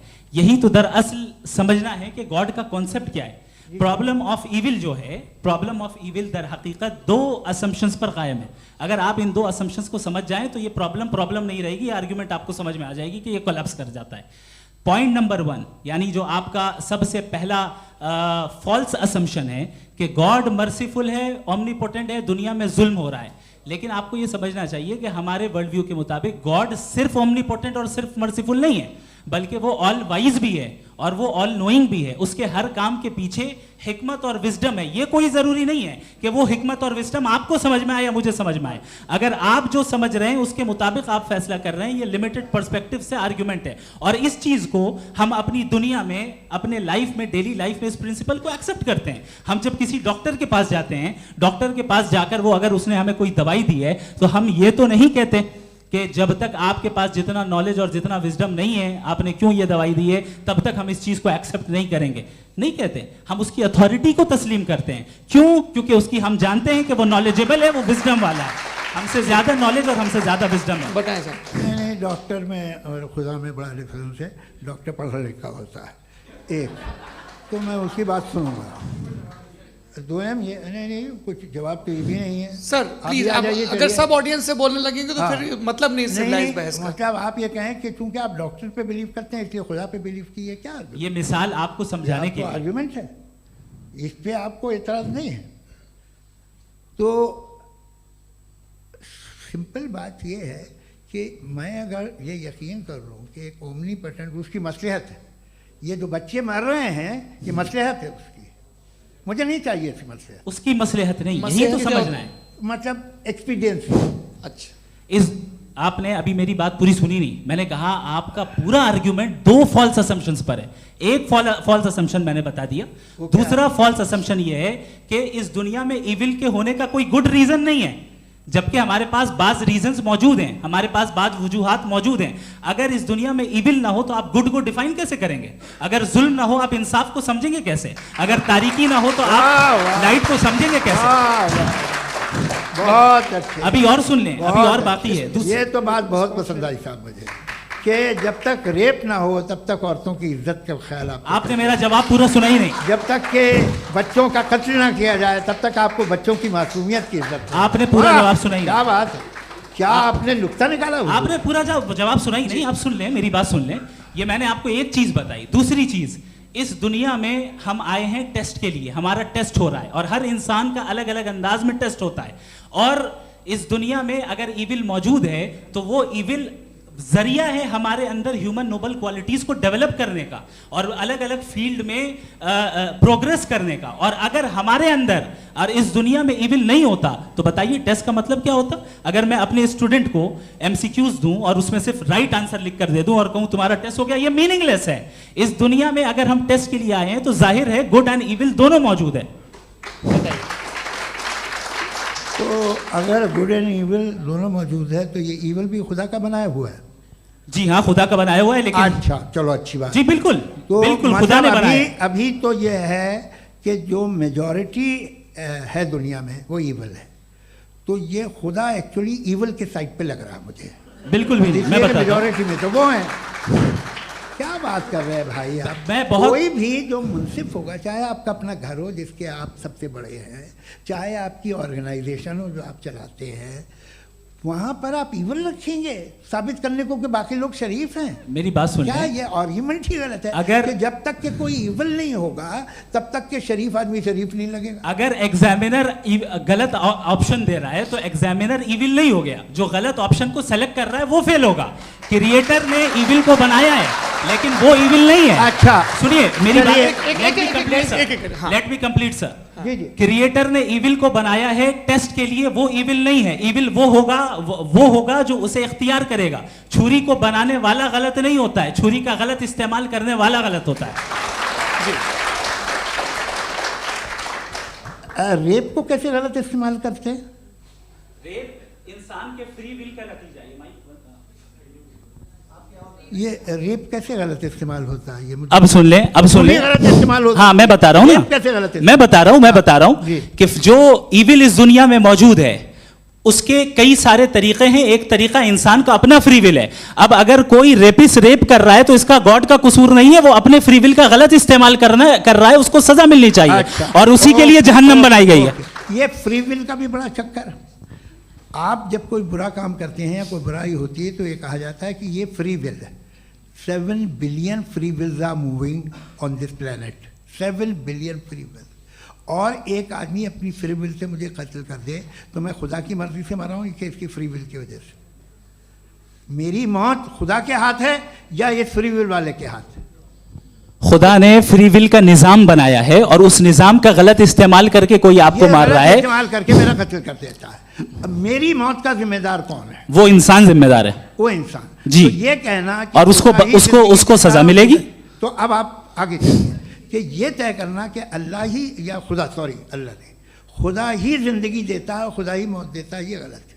बिल्कुल गलत नहीं है। हाँ, नहीं, निजाम उसी ने बनाया फ्री विल का। निजाम मौत और हयात का उसी ने बनाया। You are contradicting yourself. अभी आपने कहा कि एक आदमी ने फ्री विल से आपको मार दिया, इसमें उसे फ्री विल दी गई थी, उसने गलत इस्तेमाल किया। 7 billion free wills are moving on this planet और आप चाह रहे हैं कि मैं सिर्फ खुदा का ध्यान करूं। ये 7 बिलियन फ्री विल्स को मुझे लुक आफ्टर करना पड़ेगा कि नहीं? ये तो तबाहियां कर रही हैं और तबाहियां ज़्यादा हो रही हैं। बिल्कुल। तो अगर आप बताएं अगर खुदा नहीं है फॉर एग्जाम्पल, हाँ। तो आप इविल को कैसे डिसाइड करेंगे? यानी how can you define evil objectively without God? देखिए, दुनिया में 2 तरह के जानवर हैं। एक जो अकेले रहते हैं जंगल में और एक जो ग्रुप्स में रहते हैं। ग्रुप में जो भी रहेगा, चाहे वो आपका फाउंडेशन हो, चाहे कोई क्लब हो, चाहे कोई पॉलिटिकल पार्टी हो, चाहे कोई यूनिट हो, उसमें आपको इंटरैक्ट करने के रूल बनाने पड़ेंगे। यानी लोग तय करेंगे। लोग तय करेंगे। अगर लोगों ने ये तय किया कि किसी का रेप करना सही है, आप जस्टिफाई करेंगे? नहीं, आपका फाउंडेशन तो ये हो गया ना कि लोग ही विल डिसाइड करेंगे। नहीं। अरे दुनिया में ऐसे ग्रुप्स हैं जो रेप को जायज़ मानते हैं सर्टेन हालात में। मैं डिटेल में नहीं जानूंगा, आप भी जानते हैं। ये जो आईसिस वाले थे, इन्होंने क्या किया था, तो उन्होंने क्या किया उसका खुदा से कोई ताल्लुक नहीं है सर। मैंने सिंपल सवाल किया कि इविल को आप डिफाइन करते कैसे हैं? आइए वापस आइए जी। आप साथ में तभी रह सकते हैं जब कुछ आप ऐसे उसूल डेवलप करें जिसमें हर एक का बेसिक तहफ़्फ़ुज़, हर एक का बेसिक राइट हो और हर एक को कोई आराम मिले। यही तरीक़ा है किसी भी ऑर्गेनाइजेशन जिसमें एक से ज़्यादा लोग हैं और वो ऐसे चलती है ज़िंदगी। उसमें अगर आप गड़बड़ करेंगे तो तबाही होगी, नुकसान होगा, बर्बादियाँ आएंगी। और अगर उसमें आप घर ले लीजिए ना, एक हस्बैंड है, एक वाइफ है, बच्चे हैं, वालदा भी हैं, 2 बहनें भी हैं, एक भाई भी है। अब इसमें कोई निज़ाम आपको चाहिए साथ में रहने का और एक दूसरे पे भरोसा रहे, एक दूसरे के बहीख्वाह हों, एक दूसरे की मदद करें, ऐसी जिंदगी। सर आपकी बात आ गई। आप ये कह रहे हैं कि लोग डिसाइड करेंगे क्या सही है क्या गलत है, यही है? मेजॉरिटी डिसाइड करेगी क्या सही है क्या गलत है? अरे भाई बिल्कुल। मेजॉरिटी अगर ये कहे कि नाजी जर्मनी के साथ जिस तरह मेजॉरिटी थी कि जेनोसाइड करना सही है, आप जस्टिफाई करेंगे? उस वक्त आपका ये सवाल सिर्फ उसके बाद क्लोजिंग। हाँ, उस वक्त प्लेनेट पे जो लोग थे, हाँ। उनमें कितने लोग हिटलर को सही समझते? अच्छा, प्लेनेट की मेजॉरिटी तय करेगी, सोसाइटी की नहीं। प्लेनेट की मेजॉरिटी गॉड के एग्जिस्टेंस को सही मानती है, आप क्यों नहीं मानते?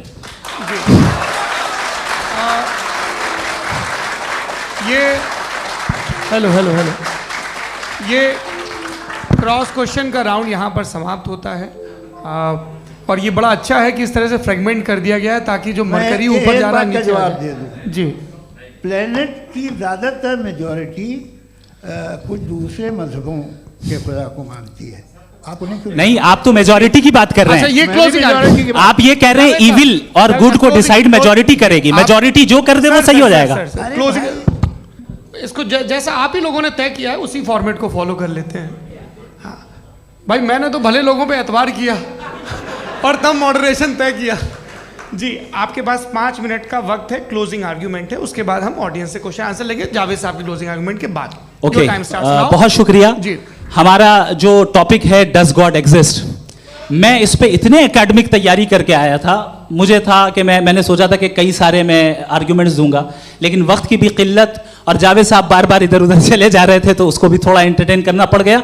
डज गॉड एग्जिस्ट पे मैं एक ही आर्ग्यूमेंट दे पाया, आर्ग्यूमेंट्स बहुत हैं और डेफिनेटिव आर्ग्यूमेंट्स हैं, और मेरे आर्ग्यूमेंट को किसी एक राउंड में भी इन्होंने एंटरटेन नहीं किया और रेफ्यूट नहीं किया, एक राउंड में भी नहीं, एक राउंड में भी नहीं, और ना ही अभी आपका क्लोजिंग आर्ग्यूमेंट आएगा, नहीं वो बता देना। Argument of contingency sir. अरे मैं आपसे कई बार कह चुका हूँ कंटीजेंसी का मतलब अब मैं कैसे समझाऊं आपको आपस में? हाँ, आप और कितने आसानी से समझाऊं मैं, मुझे तो नहीं समझ में आ रहा है। बस आप अपनी आर्ग्यूमेंट ऑफ कंटीजेंसी उर्दू में बोल सकते हैं। हाँ, आप अपनी बात पूरी कर लें जी, आखिरी 4 मिनट। दूसरी चीज, just a minute please ma'am, can I talk? दूसरी चीज ये है कि आपने एक तो इसका जवाब नहीं दिया, दूसरा आपने गॉड के ना होने पर कोई डेफिनेटिव आर्ग्यूमेंट नहीं दिया, सिर्फ मजहब पे बात कर रहे हैं आप। मजहब तो आज हमारा टॉपिक ही नहीं था, आज तो हमारा टॉपिक हो, आप मजहब से ले लेकर आईएस तक चले गए, भाई हमारा क्या ताल्लुक है उससे? We condemn them. और उसका गॉड से क्या ताल्लुक है? अगर कोई गलत काम कर रहा है, किसी ने किसी को कत्ल किया, किसी ने किसी का रेप किया, उसको सजा मिलनी चाहिए, और आपके पास कोई भी rational strong foundation of morality नहीं है। आपने कहा कि मेजॉरिटी तय करेगी सोसाइटी की, वो सही होगा। मैंने कहा हिटलर को फिर आप सही कहेंगे, नहीं नहीं नहीं नहीं, प्लैनेट की सोसाइटी की मेजॉरिटी तय करेगी। तो प्लैनेट की मेजॉरिटी गॉड की एग्जिस्टेंस को मानती है, आप कह रहे हैं ये रिलीजियस है, तो यानी आपके पास कोई स्ट्रॉन्ग फाउंडेशन नहीं है ऑब्जेक्टिव मोरालिटी का। ऑब्जेक्टिव मोरालिटी का अगर कोई फाउंडेशन है तो वो सिर्फ गॉड है, गॉड है, गॉड है। थैंक यू जी। ये मुफ्ती शमाइल नदवी साहब का क्लोजिंग आर्ग्यूमेंट था। अब हमारे पास जी, मैं जी ये बड़ा अच्छा है कि दोनों लोगों को मॉडरेटर से शिकायत भी और बोल रहे हैं भाई हमारी शाबाशी भी तो करते चलो। अब मेरी बात जी, आपके पास जावेद अख्तर साहब 5 मिनट का वक्त है, ये आपका क्लोजिंग आर्ग्यूमेंट है, टाइम रीसेट कर दें जी। देखिए, बहुत सारी बातें हैं। गॉड का डेफिनेशन दुनिया के किसी भी रिलीजन में है कि वो ओमनीपोटेंट है, वो ओमनीप्रेजेंट है, he is just, he is kind, he loves you and so on. मैं जब दुनिया देखता हूँ तो मुझे कोई ऐसा सुप्रीम पावर यहाँ दिखाई नहीं देती है जो इंसान की बहबूदी के लिए कुछ कर रही हो, कमज़ोर को बचा रही हो, मदद कर रही हो, जालिम को पीछे हटा रही हो। मैं नहीं देखा, तारीख़ में नहीं। एक तो अगर है और ये देख रहा है तमाशा, तो उसका होना न होना बराबर है। दोयम ये कि ये जो है, जब आप ये कहते हैं कि कायनात जिसकी कंटीजेंसी है, मैं देखिए वो लफ्ज़ इस्तेमाल किया मैं, तो ये कैसे हो सकती है भाई? और फ़ौरन आप सरेंडर कर देते हैं कि जाहिर है कि इसका बनाने वाला तो इससे 10,000 गुना ज़्यादा कॉम्प्लिकेटेड होगा, उस पर आपके होने पे कोई इतराज़ नहीं है। उसे वो टाइमलेस है, वो पहले से था, टाइम तो बहुत बाद में आया, ये सब आप मानने को तैयार है, जिसका आपके पास कोई सबूत नहीं, आपके पास कोई रीज़न नहीं है। आपकी तारीख क्या है मज़हबों की? बिलीफ की, जो खुदाओं का बिलीफ है, ये कॉन्स्टेंटली गलत साबित होता रहा है। मतलब आप कहें कि अरिस्टोटल के ज़माने में तो सब जाहिल थे, वो भी इतने ही यकीन से खुदा पे यकीन रखते थे, जो अब नहीं रहा, ये भी नहीं रहेगा। आप लिख लीजिए, और इसके आसार आपको दुनिया में दिखाई देना शुरू हो चुके हैं। ये बहस क्या आज से 100 साल पहले इस तरह हो सकती थी? यहाँ तक तो आपको हम ले आए हैं। तो सर अरे इनको मदद की ज़रूरत नहीं भाई, ये सेल्फ सफिशिएंट आदमी है, आप क्यों इनकी मदद कर रहे हैं? Sir please. तो ये जो है तमाम बातें अपनी जगह हैं। ये एक पैकेज है। आप अकेले, कोई आदमी ऐसा नहीं जो सिर्फ गॉड को मानता हो, उसके साथ बहुत पैराफर्नेलिया आता है, अलग अलग पैराफर्नेलियाज आते हैं। They have always created chaos in the society. मैं तो आपको सीधा ऑफर देता हूँ कि दुनिया में 10 इम्पॉर्टेंट बिलीव्स हैं। आप एक मानते हैं, 9 नहीं मानते, 9 में आप एथियस्ट हैं, 9 को आप बिल्कुल रीजनेबली मेरी तरह देखते हैं। तो 90 मजहबी आदमी भी 90% एथियस्ट है, वो दूसरे खुदा नहीं मानता, एक खुदा मानता है अपना वाला, बाकियों को कहता है गलत है। अगर आप मानना ही बंद कर दें तो आपका 10% चांस है कि आप सही हैं और 90% चांस है कि आप गलत हैं।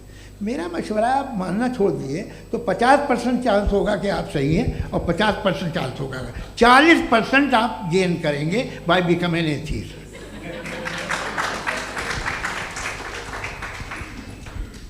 ये एक फरसूदा ख्याल है, ये ख़त्म हो रहा है। हो सकता है मेरी ज़िंदगी में ना हो, लेकिन ये हो जाएगा।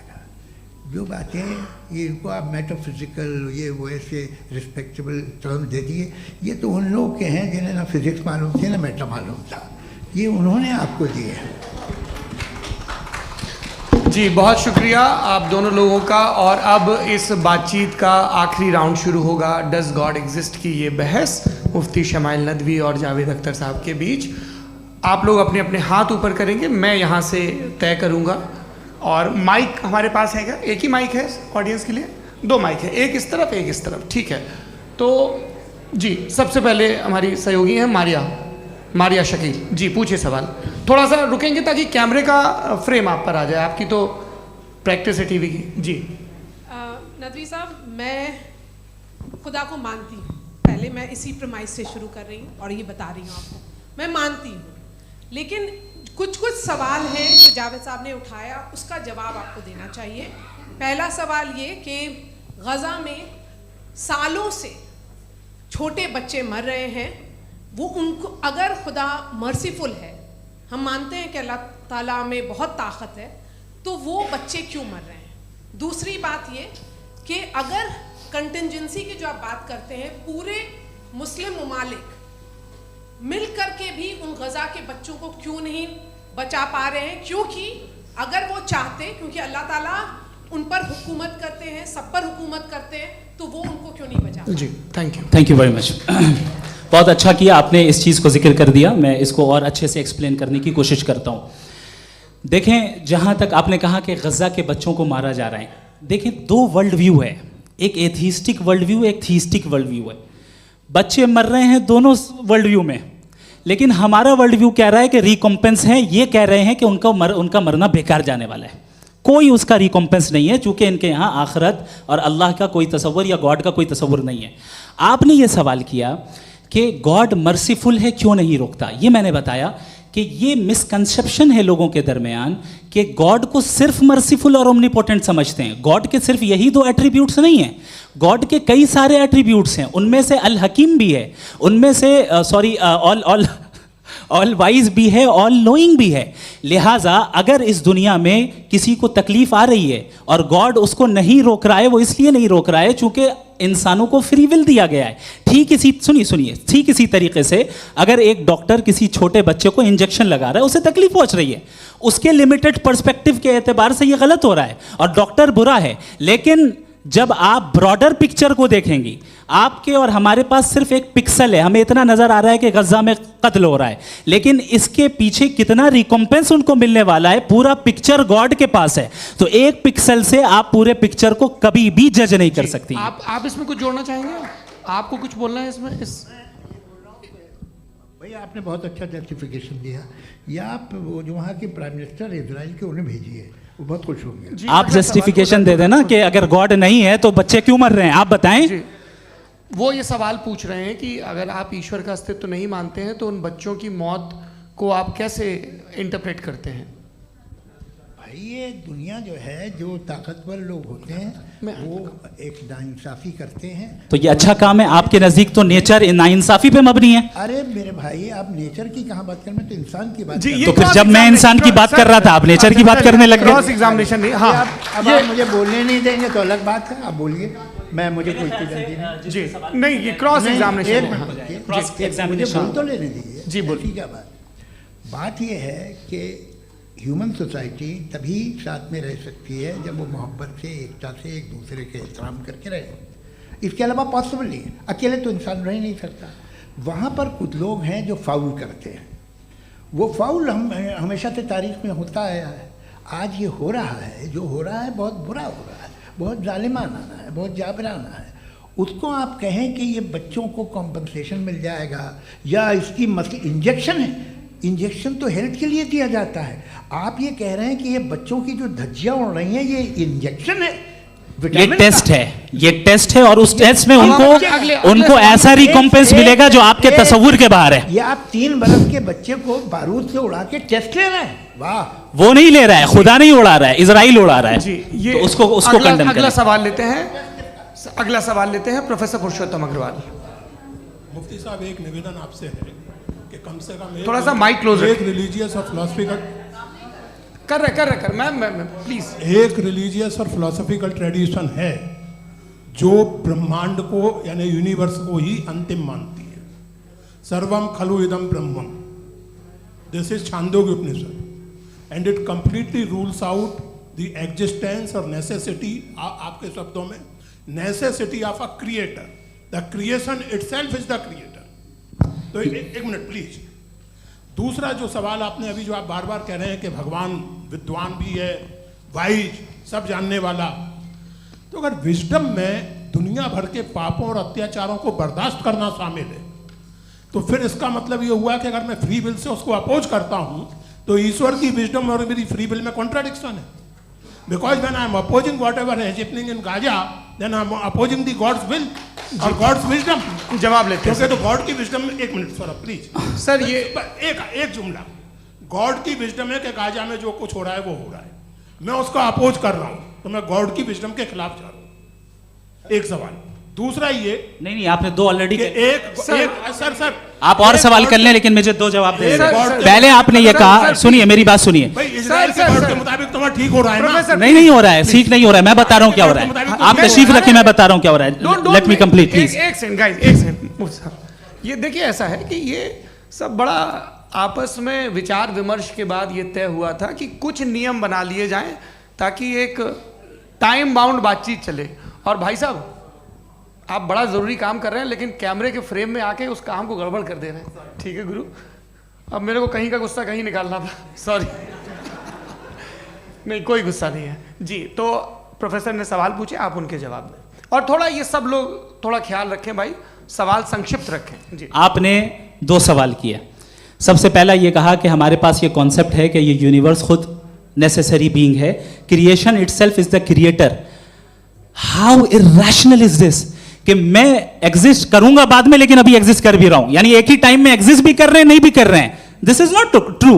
दूसरी चीज, आपने कहा कि अगर इजराइल में, सॉरी माफ कीजिएगा, Israel doesn't exist, occupied Palestine में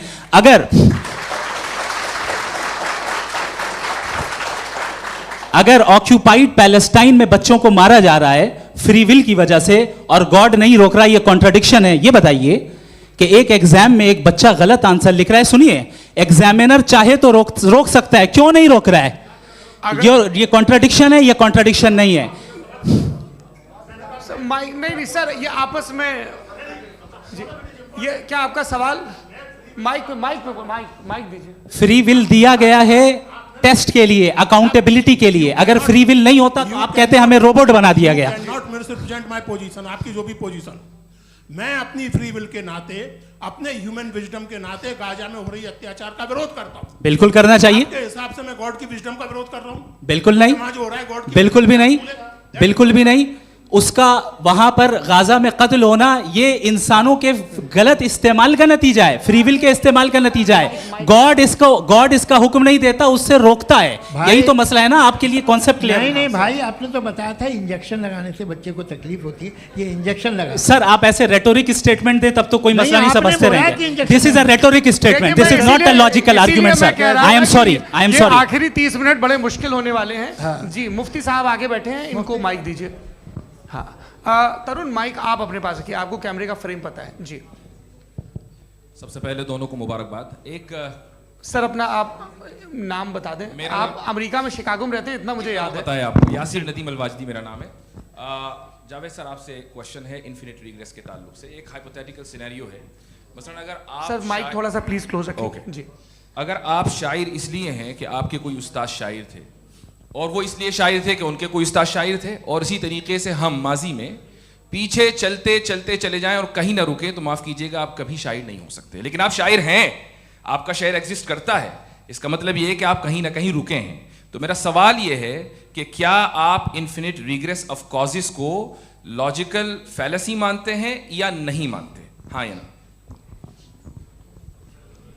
मैं इन्हें लॉजिकल फैलेसी नहीं मानता हूँ, लेकिन मेरा प्रॉब्लम यह है कि जब मैं नहीं मानता हूँ तो I continue with this logic जो फैलेसी नहीं हो। आप एक जगह रुक जाते हैं जाके, आप कहते हैं ये गेंद कैसे बनी, ये जजीरा कैसे बना, ये समंदर कैसे बना, ये ज़मीन कैसे बनी, और अचानक गॉड पे जाके आपको ब्रेक लग जाता है। एक बार आप सवाल नहीं करते कि भाई इनको बनाने वाला तो इनसे भी कॉम्प्लिकेटेड होगा, वो कैसे बना, उसके बारे में आपने इत्मीनान कर लिया, वो हमेशा से है। तो अगर आप उसे हमेशा से मानते हैं तो फिर ये मान लीजिए कि कायनात हमेशा से है, क्या तकलीफ है? फिर हम वजूद में नहीं आते जी हैं? हम मौजूद नहीं। अच्छा सर क्यों नहीं हो मैं सकते? बताऊं प्लीज प्लीज। जैसे मैंने मिसाल दी आपके शेर की, आपका शेर कभी वजूद में ना आता अगर शायर इसी तरह चलते रहता हमेशा। जी माइक मेरे ख्याल से एक सेकंड। इन्फिनिट रिग्रेस का कॉन्सेप्ट क्लियर नहीं हो जी। पाया, ऐसे रहने दें, लेट्स मूव ऑन सर। ठीक है। हाँ, थोड़ा सा मॉडरेटर का भी ख्याल रखें। नहीं आपने तो रखा है, आपने रखा है। यहाँ पे गौहर रजा साहब हैं, वो भी एक सवाल पूछना चाहते हैं। माइक नीचे से ऑन कर दिए नीचे। पहले तो ये कह दूं कि मैं उन बच्चों से शर्मिंदा हूं जिनको गज़ा में कत्ल किया गया, क्योंकि हमारे होते हुए कत्ल किया गया। लेकिन उससे ज़्यादा शर्मिंदगी इस बात से हुई कि मुझे लगा कि मुफ्ती साहब उसको जस्टिफाई कर रहे हैं। बिल्कुल भी नहीं, आप बहुत ही गलत। मुझे लगा मैं गलत हो सकता हूं। बिल्कुल गलत मैं है। सवाल पूछ रहा हूं। सवाल मैं देखिए, सवाल अगर पूछ रहा हूं। एक मैं जावेद भाई गौर से साहब, डिसएग्री गौर करता साहब, हूं। एक सेकंड देखिए, अगर देखिए ऐसा एक सेकंड आप सर वेट अरे आप कुछ मेरे पहले मुझे अपनी बात कह लेने दीजिए। अगर ऑडियंस तय करेगी तो फिर मॉडरेटर का मतलब नहीं। मेरा आप सबसे ये कहना है, ये बहस दो लोगों के बीच में है, एक तरफ मुफ्ती साहब, एक तरफ जावेद साहब। पिछले 1.5 घंटे से ये लोग अपने अपने तर्क रख रहे हैं। आपकी इनसे इत्तेफाकी हो सकती है, ना इत्तेफाकी हो सकती है। मेरे उस्ताद मुझे सिखा गए हैं कि मुखामुखम में असहमति की गुंजाइश बची रहनी चाहिए। अगर मैं आपकी बहुत इज्जत करता हूं गौहर साहब, आपने जो कमाल की किताबें लिखी, साइंटिफिक टेम्परामेंट, लेकिन मेरी ये गुजारिश है आप सबसे कि यदि आप इन लोगों ने जो बोला उन पर टिप्पणियां करेंगे तो ना वक्त की पाबंदी रहेगी, ना वो अनुशासन। आप सवाल पूछ लें, उस सवाल में जो बात आ जाए वो आ जाए। मैं जावेद साहब से डिसएग्री करता हूं, इसलिए जावेद साहब से सवाल पूछ रहा हूं। आपका सवाल जावेद अख्तर साहब से। और सवाल ये है मेरा कि जावेद साहब ने कई बार लॉजिक का इस्तेमाल किया कि साइंस में लॉजिक है और रिलीजन में लॉजिक नहीं है। मेरा ख्याल ये है कि रिलीजन में भी लॉजिक है, लेकिन उस लॉजिक की बेसिस ये है कि आप रुक जाते हैं, जिसका जिक्र जावेद साहब ने बार बार किया, यानी खुदा के तसव्वुर पे आते हुए, गॉड के तसव्वुर पे आते हुए रुक जाते हैं। और इसमें सवाल पूछना मतलब फॉरबिडन होता है। सवाल यह है कि क्या जावेद साहब इससे एग्री करते हैं कि साइंस की लॉजिक अलग है और रिलीजन की लॉजिक अलग है? बताइए सर। देखिए, 3 चीज़ें हैं। साइंस है, एक है मंतिक है, इस्तिदलाल है, और एक जो है कुछ भी नहीं है, फेथ है, अकीदा है। मैं अकीदे की लॉजिक का कायल नहीं हूँ। मुझे आप इस्तिदलाल से, लॉजिक से, रीज़न से समझाइए, मैं मानने को तैयार हूँ, मेरा क्या नुकसान होगा। लेकिन ये कि अकीदे पे मैं नहीं जा सकता हूँ। अकीदे का मतलब है कि तुम ये मान लो, सवाल ना करो, ये नहीं। आप सारी बातें करके, बड़ी साइंटिफिक बातें करके एक जगह जाके खुदा के वजूद पे रुक जाते हैं, सरेंडर कर देते हैं। मैं सरेंडर करने को तैयार नहीं। दैट्स ऑल जी। ये आगे सर बैठे हुए हैं, इनको माइक दीजिए। भाई। वो आप पूछना चाह रहे थे ना भाई? हाँ, नहीं मैं ये थैंक यू जी। आपका नाम? आसिम इफ्तिखार। आसिफ जी, पूछिए।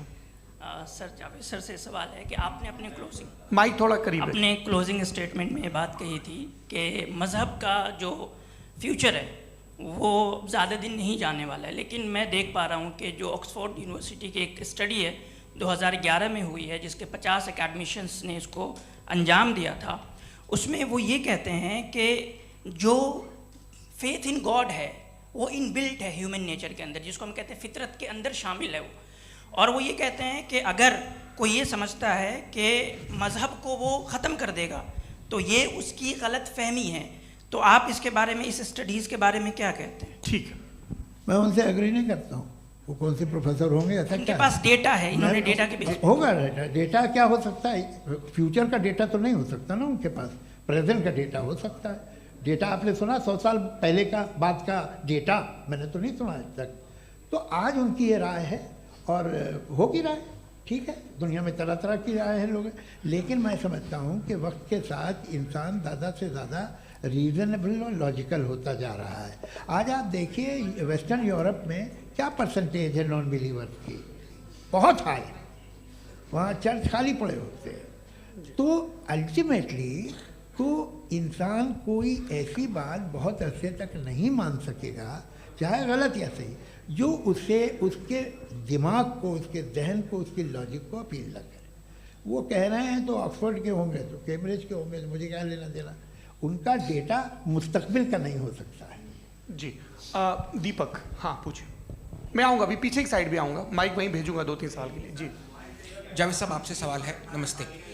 अरे भाई सर, अगर आप ही लोग तय करना है तो फिर 200 लोग तय कर लें। ये एक साथ नहीं sir, please don't do this sir. Everybody has a right sir, but we can only take selected questions. No sir, ये यंग लोग भी हैं तो इनकी ये अब उतने बात यंग, सुनिए। भाई आप यंग हैं कि नहीं हैं? एक मिनट, वो कह रहे हैं वो भी आइए, यंग हैं पूछ रहे हैं ना साहब, भाई। आप उनकी नौजवानी पर दावा उनको ही करने थे। हाँ मुफ्ती साहब आप यंग, हाँ पूछे। अरे भैया सर, मेरा सवाल ये है, कुछ इनसे भी तो पूछो। जी नहीं, बस आपसे एक सवाल है। जैसे थीस्टों के पास अपने जो ईश्वर को मानते हैं उनके पास अपने सोशल गेट टुगेदर्स हैं, 5 रोज़ आज क्रिसमस आने वाला है, होली है, दिवाली है, ईद है।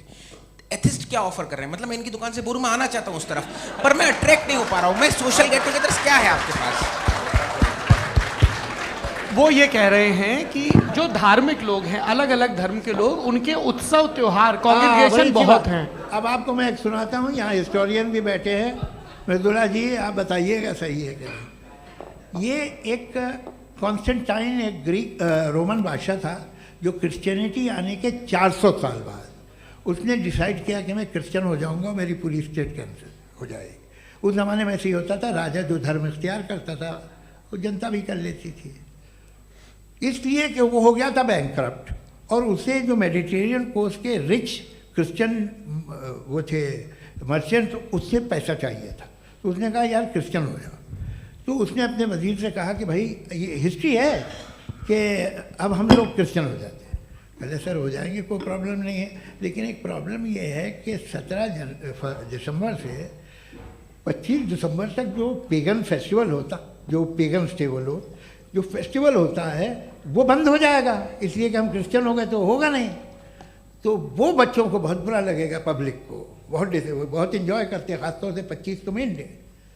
उसने कहा ये तो सही कह रहे हो, ये जीसस क्राइस्ट की पैदाइश कब थी? कहते साहब वो अप्रैल में थी। नहीं, कट करो, वो 25 दिसंबर को है। ये हकीकत है जी। और 400 साल बाद क्रिश्चियनिटी के अप्रैल से दिसंबर ले आए, और इसलिए कि यहाँ पेगन फेस्टिवल होता था। अब मनाते हैं आप आराम से। ये जो सारे फेस्टिवल हैं, ये रिलीजन ने, हर एक को एक इंटरटेनमेंट डिपार्टमेंट चाहिए होता है अपनी कंपनी चलाने के लिए। तो ये रिलीजन ने, ये सेकुलर त्यौहार थे जिन्हें रिलीजन्स ने ले लिया है। ये मौसम के थे, फसलों के थे, किसानों के थे, उसको आपने लेके रिलीजियस रंग दे दिया। ये कोई रिलीजन से थोड़ी आए आप। अच्छा हमें देखिए, हम तो मुल्द हैं, हम ईद मनाते हैं, हम दिवाली मनाते हैं, हम होली मनाते हैं, हम क्रिसमस मनाते हैं। बम्बई की फिल्म इंडस्ट्री की सबसे बड़ी होली हमारे घर में होती है, सबसे बड़ी ईद हमारे घर में होती है। वो हमारे सोशल वो है, हमारे हेरिटेज है। ऐसा थोड़ी है कि we will throw the baby along with the water. ये तो अच्छी चीज़ है, इन्हें रखो, जो बेकार है फेंक दो। जी हाँ, हेलो जी, मेरा सवाल नादवी जी से है। जैसा कि आपने बोला कि गॉड टाइम के भी परे हैं, और गॉड इतनी कॉम्प्लेक्स चीज़ है कि उसे ह्यूमन माइंड समझ नहीं सकता, और गॉड ने अर्थ पे फ्री विल भी दे दी है। तो आप अपना वक्त ज़ाया क्यों कर रहे हैं गॉड के बारे में बात करके? अपन को तो बात करनी चाहिए कि सोसाइटी को बेहतर कैसे करें। जी, मैं गॉड वही बताता है सोसाइटी को कैसे बेहतर करें। अभी मैं आपका जवाब देता हूँ। आपने कहा कि टाइम पे वो एग्जिस्ट नहीं करता, मेरा सवाल ये है कि जैसा आपने बोला कि गॉड बहुत ही कॉम्प्लेक्स चीज है। मैंने कहा ही नहीं कि कॉम्प्लेक्स है, तो आपके अल्फाज हैं। कॉम्प्लेक्स का लफ्ज गॉड के लिए सुइटेबल नहीं है। क्यों? क्योंकि कॉम्प्लेक्स वो चीज़ें होती हैं जो ऑब्जेक्ट हो। God is not an object जिसको आप इंस्ट्रूमेंट के जरिए लेबोरेटरी में जाके टेस्ट करें, oh it's very complex. No, वो कोई कार का इंजन नहीं है। मेरा वो फिलोसॉफिकली नेसेसरी बीइंग ऐसी बीइंग है जो सिंपल बीइंग है। हाँ, आप उसको मुकम्मल तौर पे उसकी तमाम हिकमतों को जान ले और हर चीज़ को जान ले, ये पॉसिबल नहीं है, क्योंकि वो ऑल वाइज है, आप ऑल वाइज नहीं है, और वो खुदा है, वो आपको सारी चीज़ें बता दे, ये ज़रूरी नहीं। मेरा सवाल ये नहीं था, मेरा सवाल ये था कि जब गॉड इतना परे है इस दुनिया से कि उसने अर्थ पे फ्री विल भी दी है, हम सब ह्यूमंस की फ्री विल है, और जो सोसाइटी में हो रहा है वो अपन लोग डिसाइड करेंगे, तो अपन लोग डिसाइड नहीं करेंगे ना, अपन लोग डिसाइड नहीं करेंगे। गॉड जो है, गॉड ने वो उसकी जात, उसकी एग्जिस्टेंस टाइम एंड स्पेस से परे है, लेकिन वो हमारा टेस्ट ले रहा है और उसी गॉड ने हमें बताया कि तुम्हें क्या करना है क्या नहीं करना है, तो जाहिर है उस गॉड की बात सुनेंगे ना हम। जी, वो पीछे एक चश्मा लगाए जो मैम खड़ी हैं, उनको दीजिए। हाँ, आप जी जी बिल्कुल आएंगे। देखिए मैं कोशिश कर रहा हूँ सब तरफ जाने की। हाँ, उनको दीजिए माइक। जी, हेलो सर, मैं ओमनी प्रेजेंट नहीं हूँ, टाइम पाबंद हूँ और जहाँ तक कोशिश कर सकता हूँ करूँगा। जी, अपना नाम बताइए। मेरा नाम उर्सुला है, मैं दिल्ली यूनिवर्सिटी की एक स्टूडेंट हूँ और मैं स्टूडेंट फेडरेशन ऑफ इंडिया से हूँ। मेरा सवाल मुफ्ती जी से है कि इस हॉल के इस कमरे में बैठ के हम लोग रेप की मोरालिटी के बारे में फिलोसफिकली बात तो कर सकते हैं, बट असलियत ये है कि रोज़मर्रा की ज़िंदगी में औरतें रेप के थ्रू गुजरती हैं, और हम लोग सिर्फ नंबर्स पे इस तरह नहीं देख सकते, क्योंकि कितनी औरतें हैं इन कंट्रीज़ में जहाँ पे आप बता रहे हैं कि केसेस कम हैं, जिनका एक्सेस है कि वो जाके केस फाइल कर सकें। कितनी औरतें हैं जो जिनको काम करने की आज़ादी है उन कंट्रीज़ में। यूरोप में ये आज़ादी आ गई, यूरोप में ये रूल्स आ गए, तो हम आज उसके बारे में बात कर पा रहे हैं। जी, जवाब। आपने ये कहा कि कमरे में बंद होकर हम लोग इस पर फिलोसफिकली बात कर सकते हैं, लेकिन हकीकत में क्या हो रहा है, वो ग्राउंड लेवल पे क्या हो रहा है जो बहुत गलत हो रहा है, और वो सफ़र कर रही हैं। आई एग्री, बहुत गलत हो रहा है, और जो गलत हो रहा है उसको हमें रोकना है। और क्यों रोकना है, वो गलत क्यों है, हमारे पास इसका ऑब्जेक्टिव फाउंडेशन है, इनके पास उसका ऑब्जेक्टिव फाउंडेशन नहीं है। मैं ये कहना चाह रहा हूँ कि जहाँ पे भी जुल्म हो रहा है, जहाँ पे भी औरत पे जुल्म हो रहा है, या उसकी इज्जत लूटी जा रही है, या उसे तकलीफ पहुँचाई जा रही है, और सिर्फ औरत नहीं, किसी इंसान के ऊपर भी जुल्म हो रहा है, तो उसके खिलाफ खड़ा होना, ये मॉरलिटी हमारे पास गॉड के पास से आई है। वरना जावेद साहब तो कह रहे हैं कि जो है मेजॉरिटी डिसाइड करेगी, तो मेजॉरिटी तो कभी भी बदल सकती है। क्या आप नातू? हाँ। ये थोड़ी सी आपको गलतफहमी है। मैं अगर मेरे जुमले से ये मदनत निकला या मैंने कहा, तो ये जुमला मैं वापस लेता हूँ। ये मेरा मतलब ही नहीं था कि मेजॉरिटी डिसाइड करेगी। मेजॉरिटी डिसाइड करे तो दुनिया में बड़ी, वैसे आपने कहा था ये जुमला। अच्छा, हो सकता है, मैं मान रहा हूँ, बाद में रिकैप कर लेंगे। अरे एक सेकंड, मैं अपनी एक्सप्लेनेशन देता हूँ। मुनासिब बात यह है कि हम सब के सब दिल में जानते हैं कि क्या अच्छा है क्या बुरा है, हमें पता है अच्छी तरह से। जो लोग बुरे काम करते हैं उन्हें भी मालूम अच्छा क्या है। यही तो सवाल था हजरत कि फिर ये मोरालिटी आई कहाँ से? Cross examination. हाँ जी, हाँ। मोरालिटी साथ रहने की डिजायर से आई है, यानी साथ रहकर जो कुछ कह दे, जो कुछ कर दे, वो हो जाएगा? नहीं नहीं, तो आप कायदे से रही कर सकते हैं जब तक लोगों में मोरालिटी हो, वरना आप क्यास हो जाएगा। ये आपको कैसे पता? जी, हमने देखा ना, जहाँ मोरालिटी का क्यास हो गया, हम देखते हैं। कहाँ पे देखते भाई? दुनिया में। आप जो कह रहे हैं, आप कहीं पे अगर गलत हो रहा है तो उसको आप गलत देखिए। आप एपिस्टेमोलॉजी की बात कर रहे हैं, मैं ऑन्टोलॉजी की बात कर रहा हूँ। मैं इस बहस फाउंडेशन के बाद क्या आप दोनों लोगों को चाय पे फाउंडेशन होस्ट करूंगा, वहां पे क्रॉस एग्जामिनेशन कर लीजिएगा। अभी ऑडियंस का हक मार रहे हैं आप लोग भाई। सर, जस्ट लोग हैं आप लोग। और ये भाई ये हाँ, उधर आएंगे, इनको भी। जी सर, आएंगे। अच्छा सर, मेरा नाम लईकुर रहमान है और मैं अलीगढ़ मुस्लिम यूनिवर्सिटी का स्टूडेंट हूँ। और जहाँ तक मुझे पता है कि sir you are also product of Aligarh Muslim University. मैं भी उसी चमन का बुलबुल। हाँ सर, तो बहुत खुशी हुई मुझे जान करके कि मैं आपसे मिलूंगा। सवाल सर, मेरा सवाल यह है, सर सैयद अलैहिर्रहमा का नज़रिया ये था कि खुदा के वजूद को अक़ल के दायरे में रह कर के तलाश करना, न कि पूरी तौर से उसका इनकार कर देना। Sir, how will you define it? नहीं, तो ये तो आप इन्हें बताइए। ये सवाल आपसे खुदा का वजूद साबित कर रहे हैं। तो सर, आपने इनकार कर रखा है, इस वजह से मेरा क्वेश्चन उन्होंने यही सर से, एक सेकंड, सर सैयद ने यही कहा ना कि अक्ल से आप खुदा के वजूद को साबित नहीं कर सकते, यही कहा ना भाई। वो उन्होंने कहा कर सकते हैं और वो कर दिया गया आज। वो फोन दो। तलाश करना या साबित करना अक्ल से नहीं सर, होता। सर, अरे सवाल तो सुन लीजिए जी। अक्ल से नहीं हो सकता है, यही कहा ना आपने। अक्ल से हो सकता है। अरे वो यही कह रहे हैं भाई, आप बता रहे हो सकता है, वो तो कुछ और। आप अगर सर देखो नौजवान फोन ले लो, वो इतनी कमाल की यूनिवर्सिटी है। अरे भाई दे दो ना जरा, एक मिनट दे दो भाई, मेरी बात सुनो, नहीं, माइक मैं पे बोलो ताकि जो लाखों लोग देख रहे हैं माइक दे दो ना। अरे देंगे ना माइक, तुम ठहरो तो। हाँ सर, मेरा सवाल ये था कि सर सैयद अलैहि रहमा का एक नज़रिया था अपना कि खुदा का जो वजूद है उसको अक़ल के दायरे में रह कर के तलाश करना है, न कि पूरे तौर से इनकार कर देना है। ये उनका कॉन्सेप्ट था। लेकिन मेरा सवाल ये है कि आप इसको कैसे डिफाइन करते हैं, एक्सप्लेन कैसे करेंगे, मैं आपसे जानना चाहता हूँ, क्योंकि you are the product of Aligarh Muslim University. मुझे अक़ल के दायरे में रख के मैंने बहुत तलाश की, मुझे मिला नहीं। हाँ ये इधर वो चश्मा लगाए जो, हाँ उनको दे दीजिए।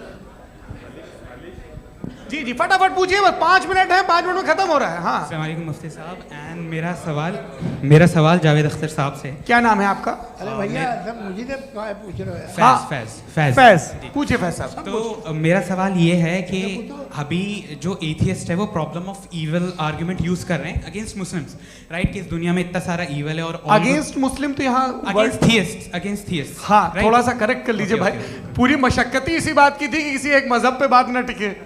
जी, तो बेसिकली ये आर्गुमेंट ऐसा है कि इस दुनिया में इतना ज़्यादा ईवल एग्जिस्ट करता है और अगर एक ऑल गुड गॉड है तो वो रोकता क्यों नहीं है? लेकिन इस सवाल में एक हिडन अजम्पशन ये है कि इस दुनिया में ईवल एग्जिस्ट करता है। अब एथियस्ट ये कैसे ऑन्टोलॉजिकली प्रूव कर सकते हैं कि इस दुनिया में ईवल एग्जिस्ट करता है? मैं आपको बताता हूँ, थोड़ा सा समझा। नहीं सर, हम लोग इनको सुनने आए। नहीं please don't do that. I want to explain ontologically. नहीं हम समझ गए सर, इनको अब जवाब देने दीजिए। अच्छा सवाल पूछ लो मैं। अभी तक क्या था वो मैं थोड़ा सा ऐड ऑन कर लेता हूँ। तुम गुरु, तो हम जब इसका राउंड 13 करेंगे ना तब तुमको स्टेज पे बिठाएंगे। जी तो हाँ जल्दी से। तो देखिए एथियज्म के हिसाब से सब कुछ रैंडमली बन गया है, सब कुछ एटम्स और मॉलिक्यूल्स है। एक पत्थर में और मुझ में सिर्फ इतना फर्क है कि हम लोग एटम्स और मॉलिक्यूल्स का अलग अलग रीअरेंजमेंट है। अब एक पत्थर को कोई इंसान तलवार से 2 टुकड़ों में काट दे या मुझे, according to atheism it is same. There is no evil and good according to atheism. जी अच्छा, फैज साहब का सवाल ये है कि हाँ कोशिश भी करते तो इससे गलत सवाल नहीं कर पाते। एक लाइफ फॉर्म है और लाइफ फॉर्म में फीलिंग्स हैं, मतलब लाइफ फॉर्म सुनता है, देखता है, टेस्ट कर सकता है, फील कर सकता है। तो उसकी जो क्वालिटी इस बबल में आ गई हैं वो जानवर में भी है, इंसान में भी है। तो जाहिर है कि उसे कोई तकलीफ पहुंचेगी, तो चूंकि उसके पास वो सेंसिटिविटी है तो मैं करेगा। पत्थर में वो सेंसिटिविटी नहीं है। तो ये क्या सवाल हुआ कि अगर पत्थर को काटा तो पत्थर को तकलीफ नहीं होती, तो आपको काटे तो आपको क्यों तकलीफ होगी? बैठ जाइए। जी हाँ अगला सवाल। हाँ पूछे जी जावेद अख्तर साहब। अरे भैया सब आप लोग मुफ्ती साहब को छोड़ रहे हैं, तो मेरे ही पीछे पड़े हैं क्या? चलो बोलो भाई। You asked how God can exist when children die in Gaza. Huh? You asked how God can exist when children die in Gaza, and you also mentioned the rise of atheism in Europe. But the same events also are leading many atheists and non-believers to turn towards faith. How do you interpret this contradiction, where suffering pushes some away from God, yet brings others closer to belief? देखिए आपको एक बात बताऊं, दुनिया perfect तो कहीं भी नहीं है, हर जगह कुछ खामियां हैं। बेटा एक मिनट आप ही को कहेंगे, देखो वो तो कुछ खामियां, कमज़ोरियां, खराबियां सब जगह है। लेकिन अगर देखोगे ईमानदारी से कि दुनिया सबसे ज़्यादा महज़ब कहाँ है, एक आम शहरी को कहाँ हुकूक हासिल हैं, वो बोल सकता है, अपनी मर्ज़ी से काम कर सकता है, अपनी मर्ज़ी से राय दे सकता है, हुकूमत के ख़िलाफ़ बोल सकता है, बरसर इक़्तिदार लोगों के बारे में बोल सकता है, सरमायादारों के ख़िलाफ़ बोल सकता है। तो आपको ये स्कैंडिनेवियन कंट्रीज़ में मिलेगा, वेस्टर्न यूरोप में मिलेगा। मैं नहीं कह रहा वो परफेक्ट है, बिल्कुल नहीं, वहाँ बहुत ख़राबियाँ भी हैं, परफेक्ट तो कोई। लेकिन जिन जिन मुल्कों में, लैटिन अमेरिका देखो, गल्फ़ देखो, वहाँ पर आपको ये ज़रूर है कि रेप नहीं होते होंगे। रेप की ज़रूरत क्या है भाई? उसको तो ख़रीद लो, घर में रखो, सड़क पर रेप करने की क्या ज़रूरत है? मगर सुनिए, मगर हकीकत ये है कि वहाँ शख्सी आज़ादी राय देने की, बोलने की नहीं है। जी, ये एक आखिरी सवाल मुफ्ती साहब से। हाँ मैम, इनको माइक दीजिए। शुक्रिया। मेरा नाम मनीषा है, मैं हरियाणा से आई हूँ। मैं मुफ्ती साहब से एक बात पूछना चाहती हूँ। आप बार बार जावेद साहब को कॉन्ट्राडिक्ट तो कर रहे हैं कि आपने ये कहा, लेकिन आप भी अजम्पशंस के बेसिस पे बात कर रहे हैं। आपने खुदा के होने का कौन सा प्रूफ पेश किया है, खुदा की एग्जिस्टेंस का? अब इस सवाल को अलग रहने दीजिए, कौन एथीस्ट है कौन नहीं है। और दूसरी बात जो आपने एक छोटी सी कही थी कि ये फ्री विल का इस्तेमाल करता है इंसान अपनी, लेकिन इस फ्री विल का इस्तेमाल में मतलब खुदा ने ये दे दी सबको ये इजाज़त कि वो कितना घिनौनापन और कितने ज़्यादा ख़राब से ख़राब तरीके इस्तेमाल कर सकते हैं। जब आप सुनते जी, आप फ्री विल को मानती है ना, या अब कहती है कि फ्री विल नहीं है ना, मानती है ना?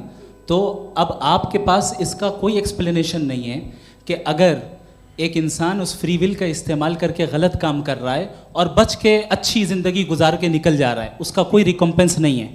हमारे वर्ल्ड व्यू में जो इंसान गलत काम कर रहा है उसको भी रिकम्पेंस यानी उसका बुरा बदला मिलना है, और जो सही काम कर रहा है उसको सही बदला मिलना है। लिहाजा जो फ्री विल है वो इस तरीके से है कि एक लिमिटेड टाइम तक खुदा ने मोहलत दी है। ऐसा ही नहीं कि छूट दे दी, जो करना है करते रहो हमेशा। वक्त आएगा जब एग्जाम का टाइम खत्म होगा तब रिजल्ट आएगा, दौराने एग्जाम जबरदस्ती आपको नहीं बताया जाएगा। अरे भाई एक सेकंड, जी एक सवाल मुफ्ती साहब से मेरा, मुफ्ती साहब से जी एक जी, सवाल। हाँ मैं भी हाँ हाँ, मुफ्ती साहब, मैम एक रुक जाइए, आपसे फोन, आप इसके बाद आपसे पूछिएगा, माइक यहीं छीन रहेंगे वो। चुका। हाँ बोलिए। मैं मुफ्ती मैम, साहब एक एक ही सेकंड। सवाल करता हूँ कि अगर जो हो रहा है फ्री विल से हो रहा है और एक दिन बरोज़ क़यामत इंसाफ होगा मैशर में वगैरह वगैरह, तो दुआ क्यों मांगते हैं लोग? दुआ मांगते हैं इसके मतलब है अभी भी उसने ये डिपार्टमेंट रखा है कि मैं रोज़मर्रा की ज़िंदगी में इंटरफेयर बिल्कुल बिल्कुल, ही कैन। तो तुम कैन हो, तुम मुझे नौकरी दिला देते हो, मेरे बेटे को ग्रीन कार्ड दिला देते हो, और 45,000 बच्चे मरते उन्हें रोकते नहीं हो। नहीं तो क्या आप ये कह रहे हैं कि इस दुनिया में जालिमों को कभी पकड़ ही नहीं होती है? अरे जो भी पकड़ होगी वो बच्चे रोते हैं। बिल्कुल, देखिए मैंने अपने ओपनिंग स्टेटमेंट में यही कहा था कि जनाब जावेद साहब सिर्फ इमोशनल आर्गुमेंट देंगे। This is an emotional argument. ये छोटे मोटे इसके पीछे का रीजन मैंने बताया क्या है, देखिए मैं इसके पीछे का रीजन क्या है मैंने बताया। मंच से आप लोगों को सज्जनों इसलिए कह रहा हूं ताकि थोड़ा सा आपके कॉन्शियंस पे जोर रहे कि आपको ऑर्डर बचा के रखना है। वक्त तय हुआ था, ये वक्त पूरा हुआ, आपने इतने धैर्यपूर्वक सुना, मैं आप सबका बहुत बहुत शुक्रगुजार हूं। यदि इन दोनों विद्वानों की इच्छा होगी तो कभी हम इस बातचीत का राउंड 2, राउंड 3, यही तो देखिए खूबी है इंसान की कि बहस मुबाहसे में वो पड़ा रहता है। आप लोगों ने बड़े धैर्य का परिचय दिया, बहुत बहुत शुक्रिया। इसी के साथ ये बातचीत यहाँ पे समाप्त होती है। आप लोग को मैं एक बात बता दूं, ये सारी बहस हो गई, अब मुफ्ती साहब और बड़े मुफ्ती साहब इन साथ के साथ मैं खाना खाने वाला हूँ।